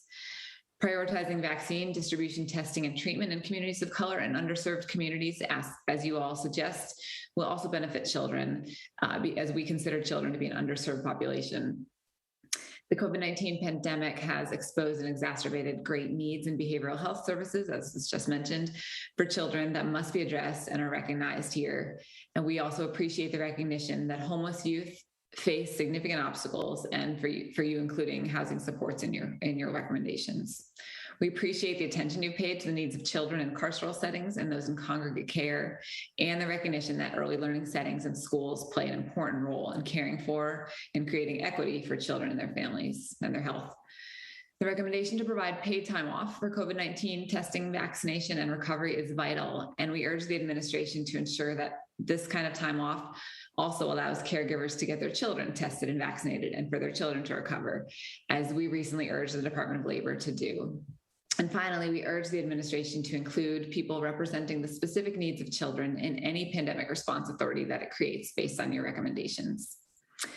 First Focus on Children thanks you again for this important equity work, and we urge you to continue considering the unique needs of children as you move forward toward implementation. Thank you so much. Thank you, Ms. Bakulis. Next, we have Mr. Joseph Amara from Powers, Sutter, and Breville, PC. Ms. Amara, you have 3 minutes, and please proceed. Thank you, Captain Wu, and thank you to the task force for the opportunity to comment today. My name is Joe Nara, and I am one of the coordinators for the Disability and Rehabilitation Research Coalition, or the DRRC. The DRRC is a coalition of more than 25 national research, clinical, and consumer nonprofit organizations committed to improving the science of rehabilitation, disability, and independent living. The DRRC seeks to leverage the federal investment in these areas to improve the ability of Americans with disabilities to live and function as independently as possible following an injury, illness, disability, or chronic condition. As you might expect, over the past 2 years, the DRRC has focused on addressing the disparate impact of COVID-19 on the populations we represent, particularly through the lens of research and data. I'd like to say that we greatly appreciate the task force's work over the past year on advancing health equity for underserved populations, including people with disabilities, and I'd like to personally congratulate all the task force members on the completion of the final report today. Earlier this year, members of the DRC Steering Committee had the opportunity to meet with Dr. Nunez-Smith and other representatives from the task force and discuss our recommendations for their work. We are so glad to see that many of these concepts are incorporated throughout today's report. We have particularly appreciated the task force's recognition of the importance of robust demographic data collection, including disability status data. As the members of the task force well know, demographic data collection is critical, not only to support traditional research endeavors, but to better identify and understand disparities and inequities and to develop and evaluate policy solutions to address the needs of people with disabilities and other underserved populations. COVID-19 pandemic has laid bare and exacerbated not only the health disparities and inequities that these populations face, but the inadequacies of the current data collection regime. For far too long, there has been a lack of reliable information on how people with disabilities are impacted by any number of factors, and these gaps are replicated to varying degrees across other demographic categories as well. We've also seen that the administration has led the charge in placing a greater focus on equity and social determinants in health policy discussions, which we strongly support. However, too often disability is omitted or only included as an afterthought, despite the inclusion of people with disabilities in the President's executive order on advancing racial equity and support for underserved communities. Disability status needs to be explicitly recognized as a mandatory category for demographic data collection across all federal efforts. We appreciate that the task force has recognized this need and hope the recommendations in today's report are taken into consideration by other federal agencies. Between the task force and the Interagency Working Group on Equitable Data, the administration's commitment to improving and standardizing demographic data is clear, and we look forward to seeing these recommendations implemented throughout the federal government. Today's report is an important first step. The policymakers and external stakeholders need to continue working together to ensure that they are appropriately acted upon. The inclusion of the implementation plan and accountability framework in today's report is crucial to accomplishing this goal, and we thank the task force for recognizing this important piece of the report. Thank you again for all your work over the past year. We look forward to continuing to work with you and your colleagues on these issues, and the DRRC serves as a resource for this task force, the administration, and Congress going forward. Thank you very much. Thank you, Mr. Nara. So next we have Dr. Jane Morgan from Piedmont Healthcare. Dr. Morgan is unable to join us live, but has provided a statement and asked to be read during the meeting. And I'll read her statement on her behalf. Hello, my name is Dr. Jane Morgan. I am a cardiologist and the executive director of the COVID task force for the Piedmont healthcare system in the state of Georgia. We are the largest healthcare system here in the state, covering over 70% of the geography. I am here today to talk with you about the importance of clinical trials and improved minority enrollment in these clinical trials and the direct correlation to decreasing the gap in health inequities via clinical trials. Clinical trials offer our best and our brightest thinking, and yet African American and other minority groups as well participate at low levels in these trials. The Black population specifically has a historical context of atrocities committed against their bodies in the name of the advancement of medicine and science. And so clinical trials and research by and large is not a safe place for them to be. And yet, as we grapple with health inequities, we must begin to change the paradigm of that thinking from exploitation to representation. Clinical trials offer more touch points with the medical system. If you are uninsured or underinsured, by and large, your medical care is taken care of while you are enrolled in these clinical trials. You have a research coordinator and both a local and a regional physician who are looking after you. I posit that you are receiving better health care when you are enrolled in a clinical trial. Additionally, when we look at oncology trials specifically, and cancers where Blacks have a higher incidence, we see that participation in these trials is still low. This is despite oncology trials being the only trials that have shown to increase the rate of remission with the trials themselves, and not the subsequently approved therapeutics, and yet participation remains low. I would argue that African Americans receive optimal care when seeing their physicians, so are treated to the top level of FDA-approved drugs, but do not receive maximal care. They do not have access to tomorrow's drugs today. This is largely because they are not approached by a trusted physician and asked about the enrollment into these trials. 80% of African Americans are seen by African American physicians. African American physicians are not recruited as principal investigators of clinical trials. Therefore, since they are not involved in these trials, these crucial and personal conversations with their patients regarding trial enrollment are not had. In closing, I would like to thank Dr. Nina Smith for all the work that you have done, not only on this task force, but for the United States of America. And okay, next we have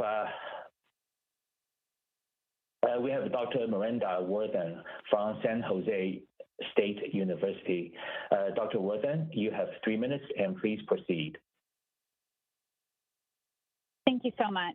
I want to applaud the Health Equity Task Force for their remarkable work and to suggest a possible pathway to help achieve priority number 4, invest in a representative healthcare workforce and increase equitable access to quality health for all, in a way that will also support recommendations to invest in workers and working families and sustainable funding of the public health workforce and emergency response. From my perspective as a faculty member teaching undergraduate public health at a majority minority serving public institution during the pandemic, I saw my very diverse college students in health science lose their poorly paid jobs in retail, food services, and other service sectors. My linguistically and culturally diverse students, many the children of immigrants or immigrants themselves, have so much to offer this country and our public health and healthcare workforce. The moment seems ripe to me for the federal government to invest in a works progress administration style hiring of community health workers and to pay them a living wage. While these roles can be career destinations for some, such an investment by the federal government could also create a ladder for poor and BIPOC young people to get paid clinical and public health experience, thus making them more competitive for professional schools to get their health credentials as health professionals. I see such an effort as not only creating a pathway for achieving the task force's priority, but also as a way to bring deeply important lived experience and cultural knowledge into the healthcare space that, if done in an inclusive way, could help achieve other health equity recommendations put forth by the task force as well. Thank you so much for this wonderful report, and I look forward to seeing the evidence of these outcomes in the years to come. Thank you. Thank you, Dr. Worthen. Next, we have Ms. Angela Vasquez from Body Politics. Ms. Vasquez, you have 3 minutes, and please proceed. Hello, task force members. Thank you so much for the opportunity to address you today. My name is Angela Vasquez. I am the president of Body Politic. Body Politic is a patient-led organization at the forefront of the long COVID movement with over 15,000 global patient and caregiving members of our support group and advocacy efforts. We were also the first COVID-19 support group to research and advocate for this serious illness, regarded as the largest mass disabling event in modern history. Long COVID is a new and highly debilitating multi-organ impacting illness that's estimated to affect at least 37% of all COVID-19 survivors, regardless of acute illness severity and irrespective of a person's prior health before their exposure to COVID-19. Due to the serious nature of this chronic illness, we applaud the administration for acknowledging the potential disabling impacts of getting long COVID, with recent announcements acknowledging the disabilities that are the result of a long COVID patient experience. We also applaud Congress for providing $1.15 billion in funding to the NIH for long COVID research. Long COVID has no treatment, no known prognosis, and with over 86.2% of surveyed patients reporting being mildly to severely unable to work, many are battling mental health challenges as a result of the lacking medical and societal support. It's a crisis that extends far beyond the hospital setting and is one not only the federal, but state and local governments mustn't overlook. As others on this commission have said, we must now look ahead to implementation of these efforts, as implementation is where existing inequities calcify. For example, for low-income immigrants and BIPOC communities, their lack of access to high-quality healthcare means they are unlikely to be counted as suffering from long COVID, unlikely to be counted as disabled, and unlikely to receive work and school accommodations, disability benefits, and meaningful treatments and supportive therapies as they emerge. If you care about them, you count them. To that end, we absolutely must count long COVID at the federal level. Just this week, a preprint paper was released that showed compelling data that vaccines provide no meaningful benefit in prevention of long COVID in those who get infected. This data is alarming, and it is thoroughly disappointing that it does not come from our own public health agency, the CDC. The CDC does not currently collect any data on long COVID, nor does it require local or state public health agencies to collect this data. This data collection on breakthrough infections is already woefully inadequate, as it is intentionally restricted to only reporting on hospitalizations, in addition to not tracking patients who are experiencing long-term symptoms and protracted recoveries. We must remedy this and count long COVID at the national level immediately. We also know that electronic health record surveys are inadequate due to the access issues that I mentioned before for historically marginalized populations.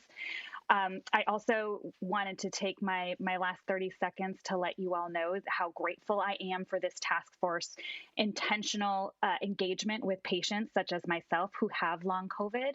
I'm so grateful to be here and would like to just let you know that what you see here is an outlier. I am an outlier in the patient experience. I work more than full time, and it is because the exceptional amount of privilege that I have in a supportive partner at home who has taken on the vast majority of household tasks and caregiving I have a job that allows me to telecommute and work from home. I don't have to spend my my limited energy on a commute or interacting with office members who may or may not be an exposure risk to me getting this infection again.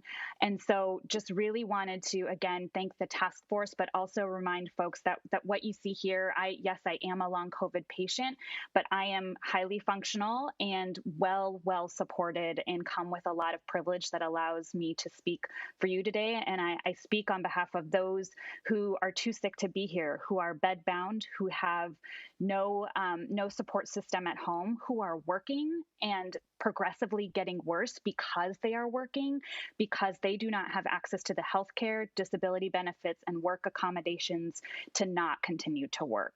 And so, again, thank you so much to this task force for your intentional engagement of patients, and we look forward to being partners in the work ahead. Thank you. Thank you, Ms. Vasquez. Next, we have Dr. Uzma Saeed from Faith for Vaccines. Dr. Saeed, you have 3 minutes, and please proceed.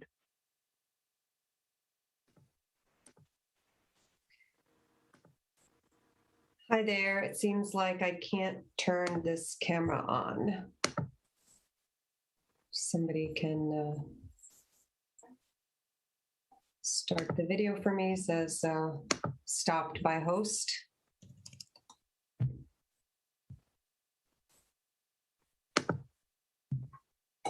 There we go.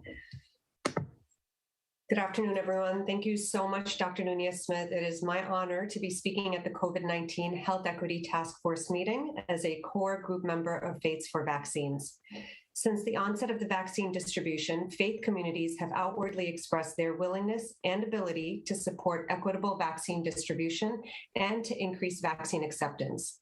In understanding the critical role of faith actors, prominent national faith leaders and medical professionals convened a roundtable consultation in early February to decide how to best address the gap between the role and capacity of faith leaders and the Biden administration's goal to vaccinate the U.S. population. It was mutually agreed that this would only be achieved if we utilized trusted locations such as houses of worship and trusted messengers. Faiths for Vaccines is an inclusive, multi-faith movement comprised of local and national U.S. religious leaders, as well as medical professionals who are working together to identify and resolve current gaps in vaccination, mobilization, outreach, and uptake. We formed a strong collaboration with the Biden administration. Faiths for Vaccines was honored to partake in a White House webinar on the topic of partnering with community and faith organizations. We also collaborated with national health groups such as Association of State and Territorial Health Officials and the National Association of County Health Officials, as well as many private health entities. Through months of advocacy, we were delighted when pharmacies announced that they would partner directly with local faith communities to bring all vaccination resources directly to houses of worship.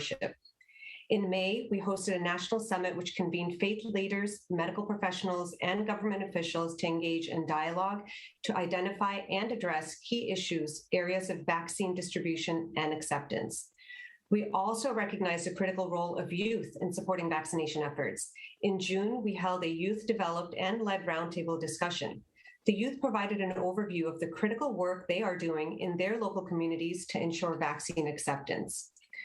While we have made significant strides, there is still so much untapped potential surrounding the engagement of faith communities and vaccination efforts. In looking to the near future, we continue to support COVID-19 vaccination efforts, but we also intend to use the strong multi-faith platform to address other issues such as health inequity.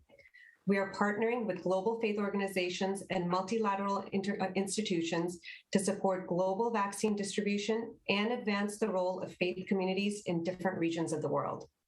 We are truly grateful for all of those with whom we have partnered within the past year, and we look forward to continuing our collaboration between the faith community and different levels of society at both a national and a global level.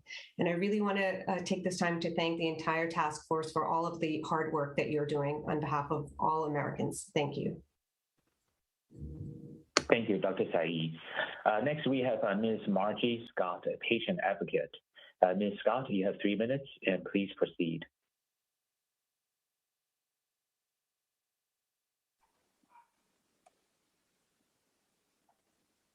It says I can't start the video. I'm sorry.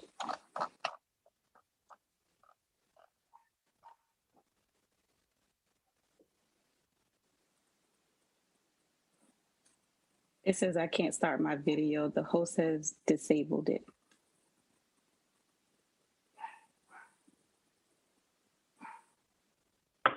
Thank you. Good afternoon. I am Margie R. Scott, and I am honored to speak to you today. I'm an attorney by practice and political strategist by trade who is here as a patient advocate for a unique group of vaccine recipients. Thank you, Health Equity Task Force, for your service. Your work has been paramount. And Dr. Nunez-Smith, while a White House appointment is full of fame and glamour, I can only imagine the sacrifices you've made to serve our country. Thank you. I am a pro-vaccine advocate who received an mRNA vaccine. Within days of my second shot, I experienced several unanticipated symptoms of which I now know are vaccine-related. First, I experienced extreme blurry vision, followed by tremors, loss of mobility, and difficulty breathing. After seeing an ophthalmologist, I then experienced rapidly decreasing mobility. I ended up in urgent care, was then referred to a hospital, and finally to different medical specialists. My symptoms were questioned with dubious overtones, even though I had visible physical limitations. I was unable to function in a normal capacity. I missed work. I was unable to take care of my most basic activities of daily living, and the out-of-pocket medical expenses destabilized my family's income and finances. But for the grace of God, my support system stood in the gap and covered me with grace. Before taking the vaccine, I researched, I read, and studied in order to make the best, most informed decision about my vaccine selection. Now I am left as a recently married 35-year-old lawyer wondering if my aspirations to become a mother has been compromised. This is not because of my decision to be vaccinated, but rather not knowing what potential side effects I might experience. The unintended consequences of the vaccine have left me afraid. Even when I seek answers about my health, the data and information either does not exist or is not public. I am left with the impression that we are making this up as we go along.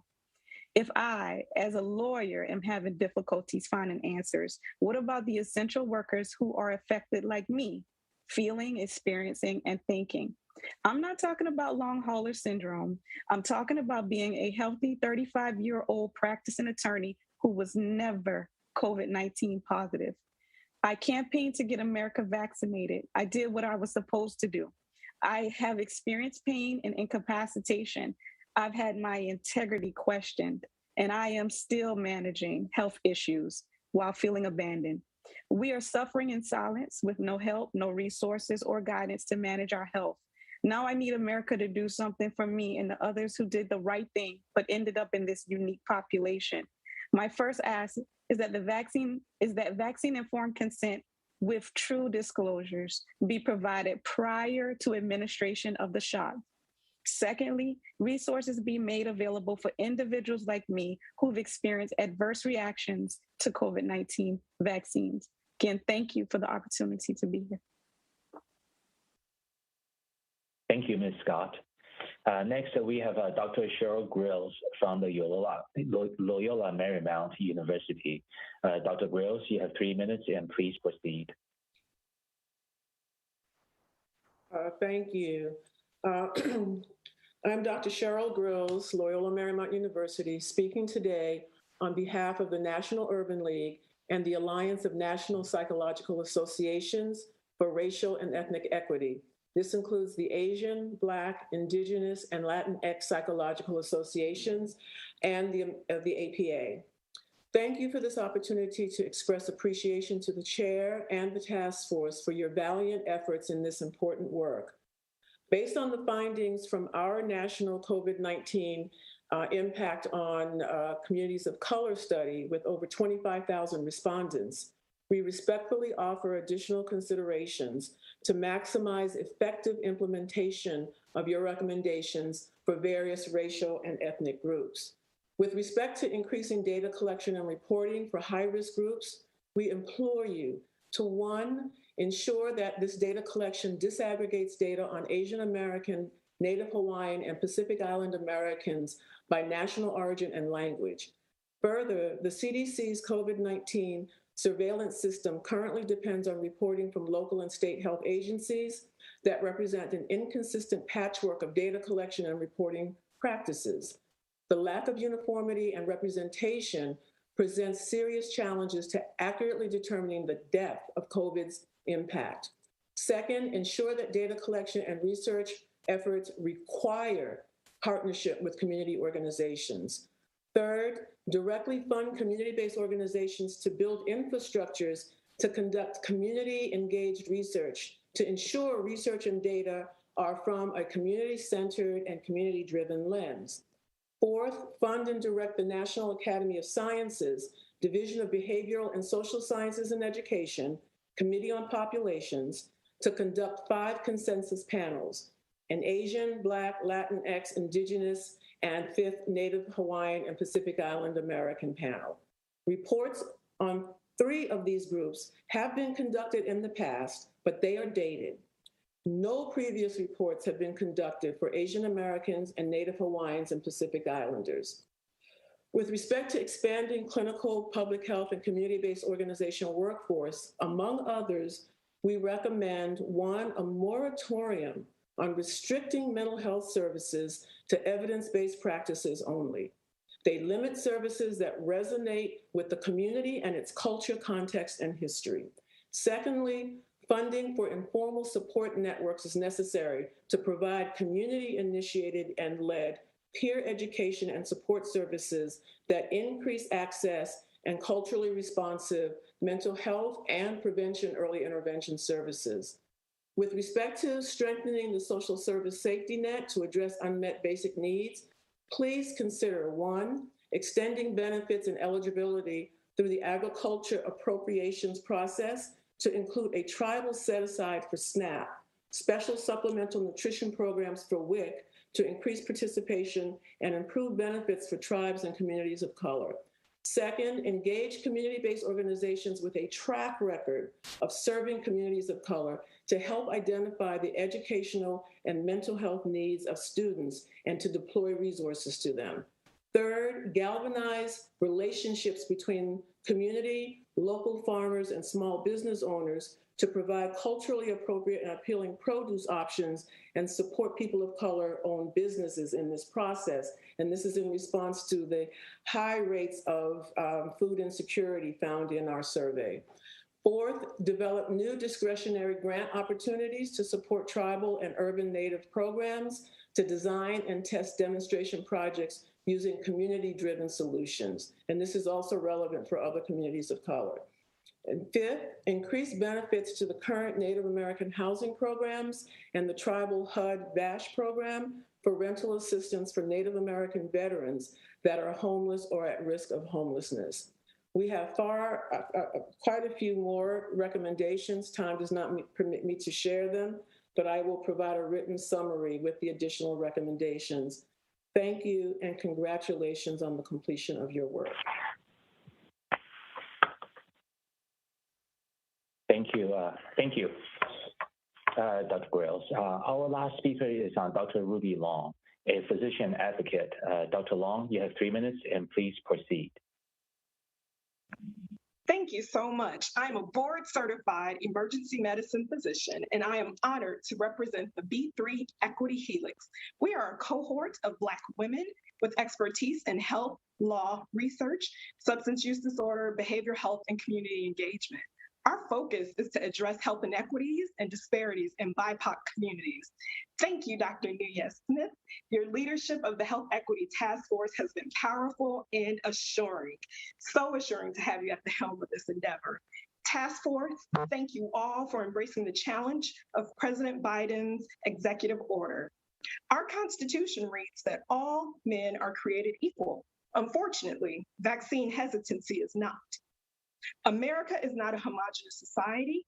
Each culture and socioeconomic group is living with vaccination and COVID-19 in their own way. The truth of this must be considered when establishing health-related policies and procedures. Without consideration of these cultural nuances, marginalized communities will continue to experience increased conflict, distress, while trying to navigate standards that don't take their perspectives into account. The pandemic has been an accelerator of inequities embedded within the healthcare system. B3 Equity Helix considers it policy malpractice to continue to allow barriers to exist, and we make the following 5 recommendations. Shortages of monoclonal antibodies are killing people. Access to this resource is a major barrier. 2, long COVID is impacting GDP, robbing our citizens of their productivity, quality of life, and action must be taken to mitigate excess disease burden. 3, informed consent with true disclosure of side effects, neurologic syndromes, and allergic reaction must be provided before vaccination. And a public avenue for clinical and legal recourse must be provided beyond documentation of errors. Our healthcare system, the infrastructure is fragile, providers have left and are leaving. It is in a critical state. And to address these long-term consequences, we must be proactive in managing additional stressors. The colliding syndemics of COVID-19 and social determinants of health have stifled routine health maintenance, making all healthcare all the more challenging. The pandemic is not over, and before the holidays, strong messaging is essential to mitigate a resurgence. And at the heart of the matter, when we sit down with our loved ones during this holiday season, we want them to be their best physically, mentally, and emotionally. Removing barriers to access to equitable care is a first huge step in achieving health outcomes and achieving the promise of health equity. Thank you so much. Thank you, Dr. Long. This concludes the public comment. Back to you, Madam Chair. Thank you so much, Captain Wu. And thanks to everybody who provided us with public comment today. At this point in the agenda, we'll move ahead with voting. We will take 2 votes. We will first vote on deliverable 1, which is the Presidential COVID-19 Health Equity Task Force final report and recommendations. After that, we will consider a vote on deliverable 2, which is the Presidential COVID-19 Health Equity Task Force proposed implementation plan and accountability framework. What I will ask is if you are holding a proxy vote, that you will open your mic at the appropriate time, indicate who you're holding the vote for, and how they have cast the vote. Let us take up for consideration deliverable 1, the final report and recommendations of the task force. I seek a motion, please. Motion to approve. Thank you very much. Motion seconded. Thank you very much. Any further discussion? Right, seeing none.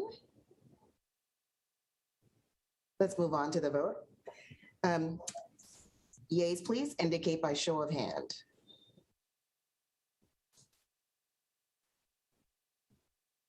Thank you. Thank you.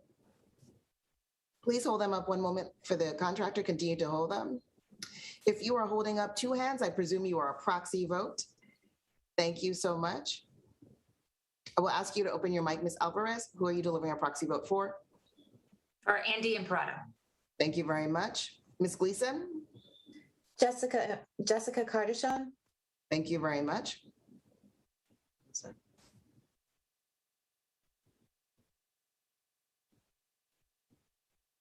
Thank you. Nays?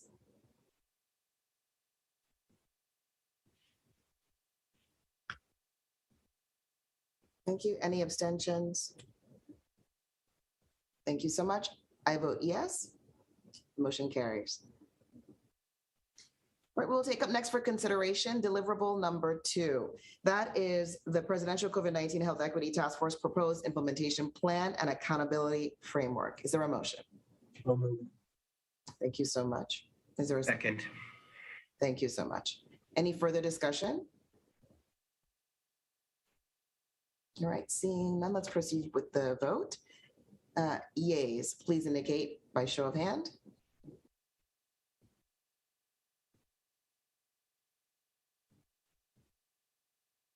Thank you so much.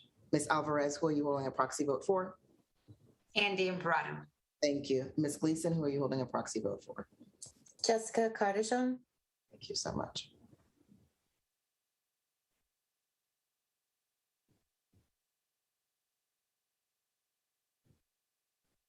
Thank you. Put your hands down. Nays, please. Thank you. Abstentions? Okay. Thank you so much. I vote yes. The motion carries. A last order of business on the vote. We have two members that earlier indicated that they were unable to be with us in person. We'd like the official record to show their vote. They have pre-recorded their vote. Please, if it could be played.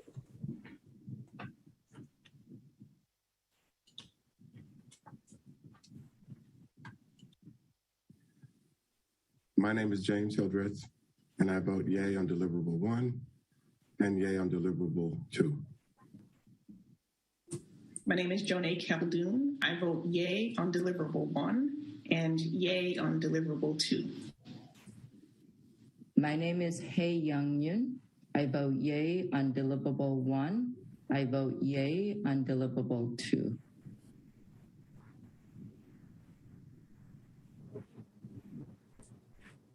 Dr. Nunez-Smith? Yes, thank you, Admiral. Yeah, thank you. Of course, just as you were voting on deliverable 2, my computer froze and died. So I have switched computers, and I would like to vote yay, affirmative, for deliverable 2.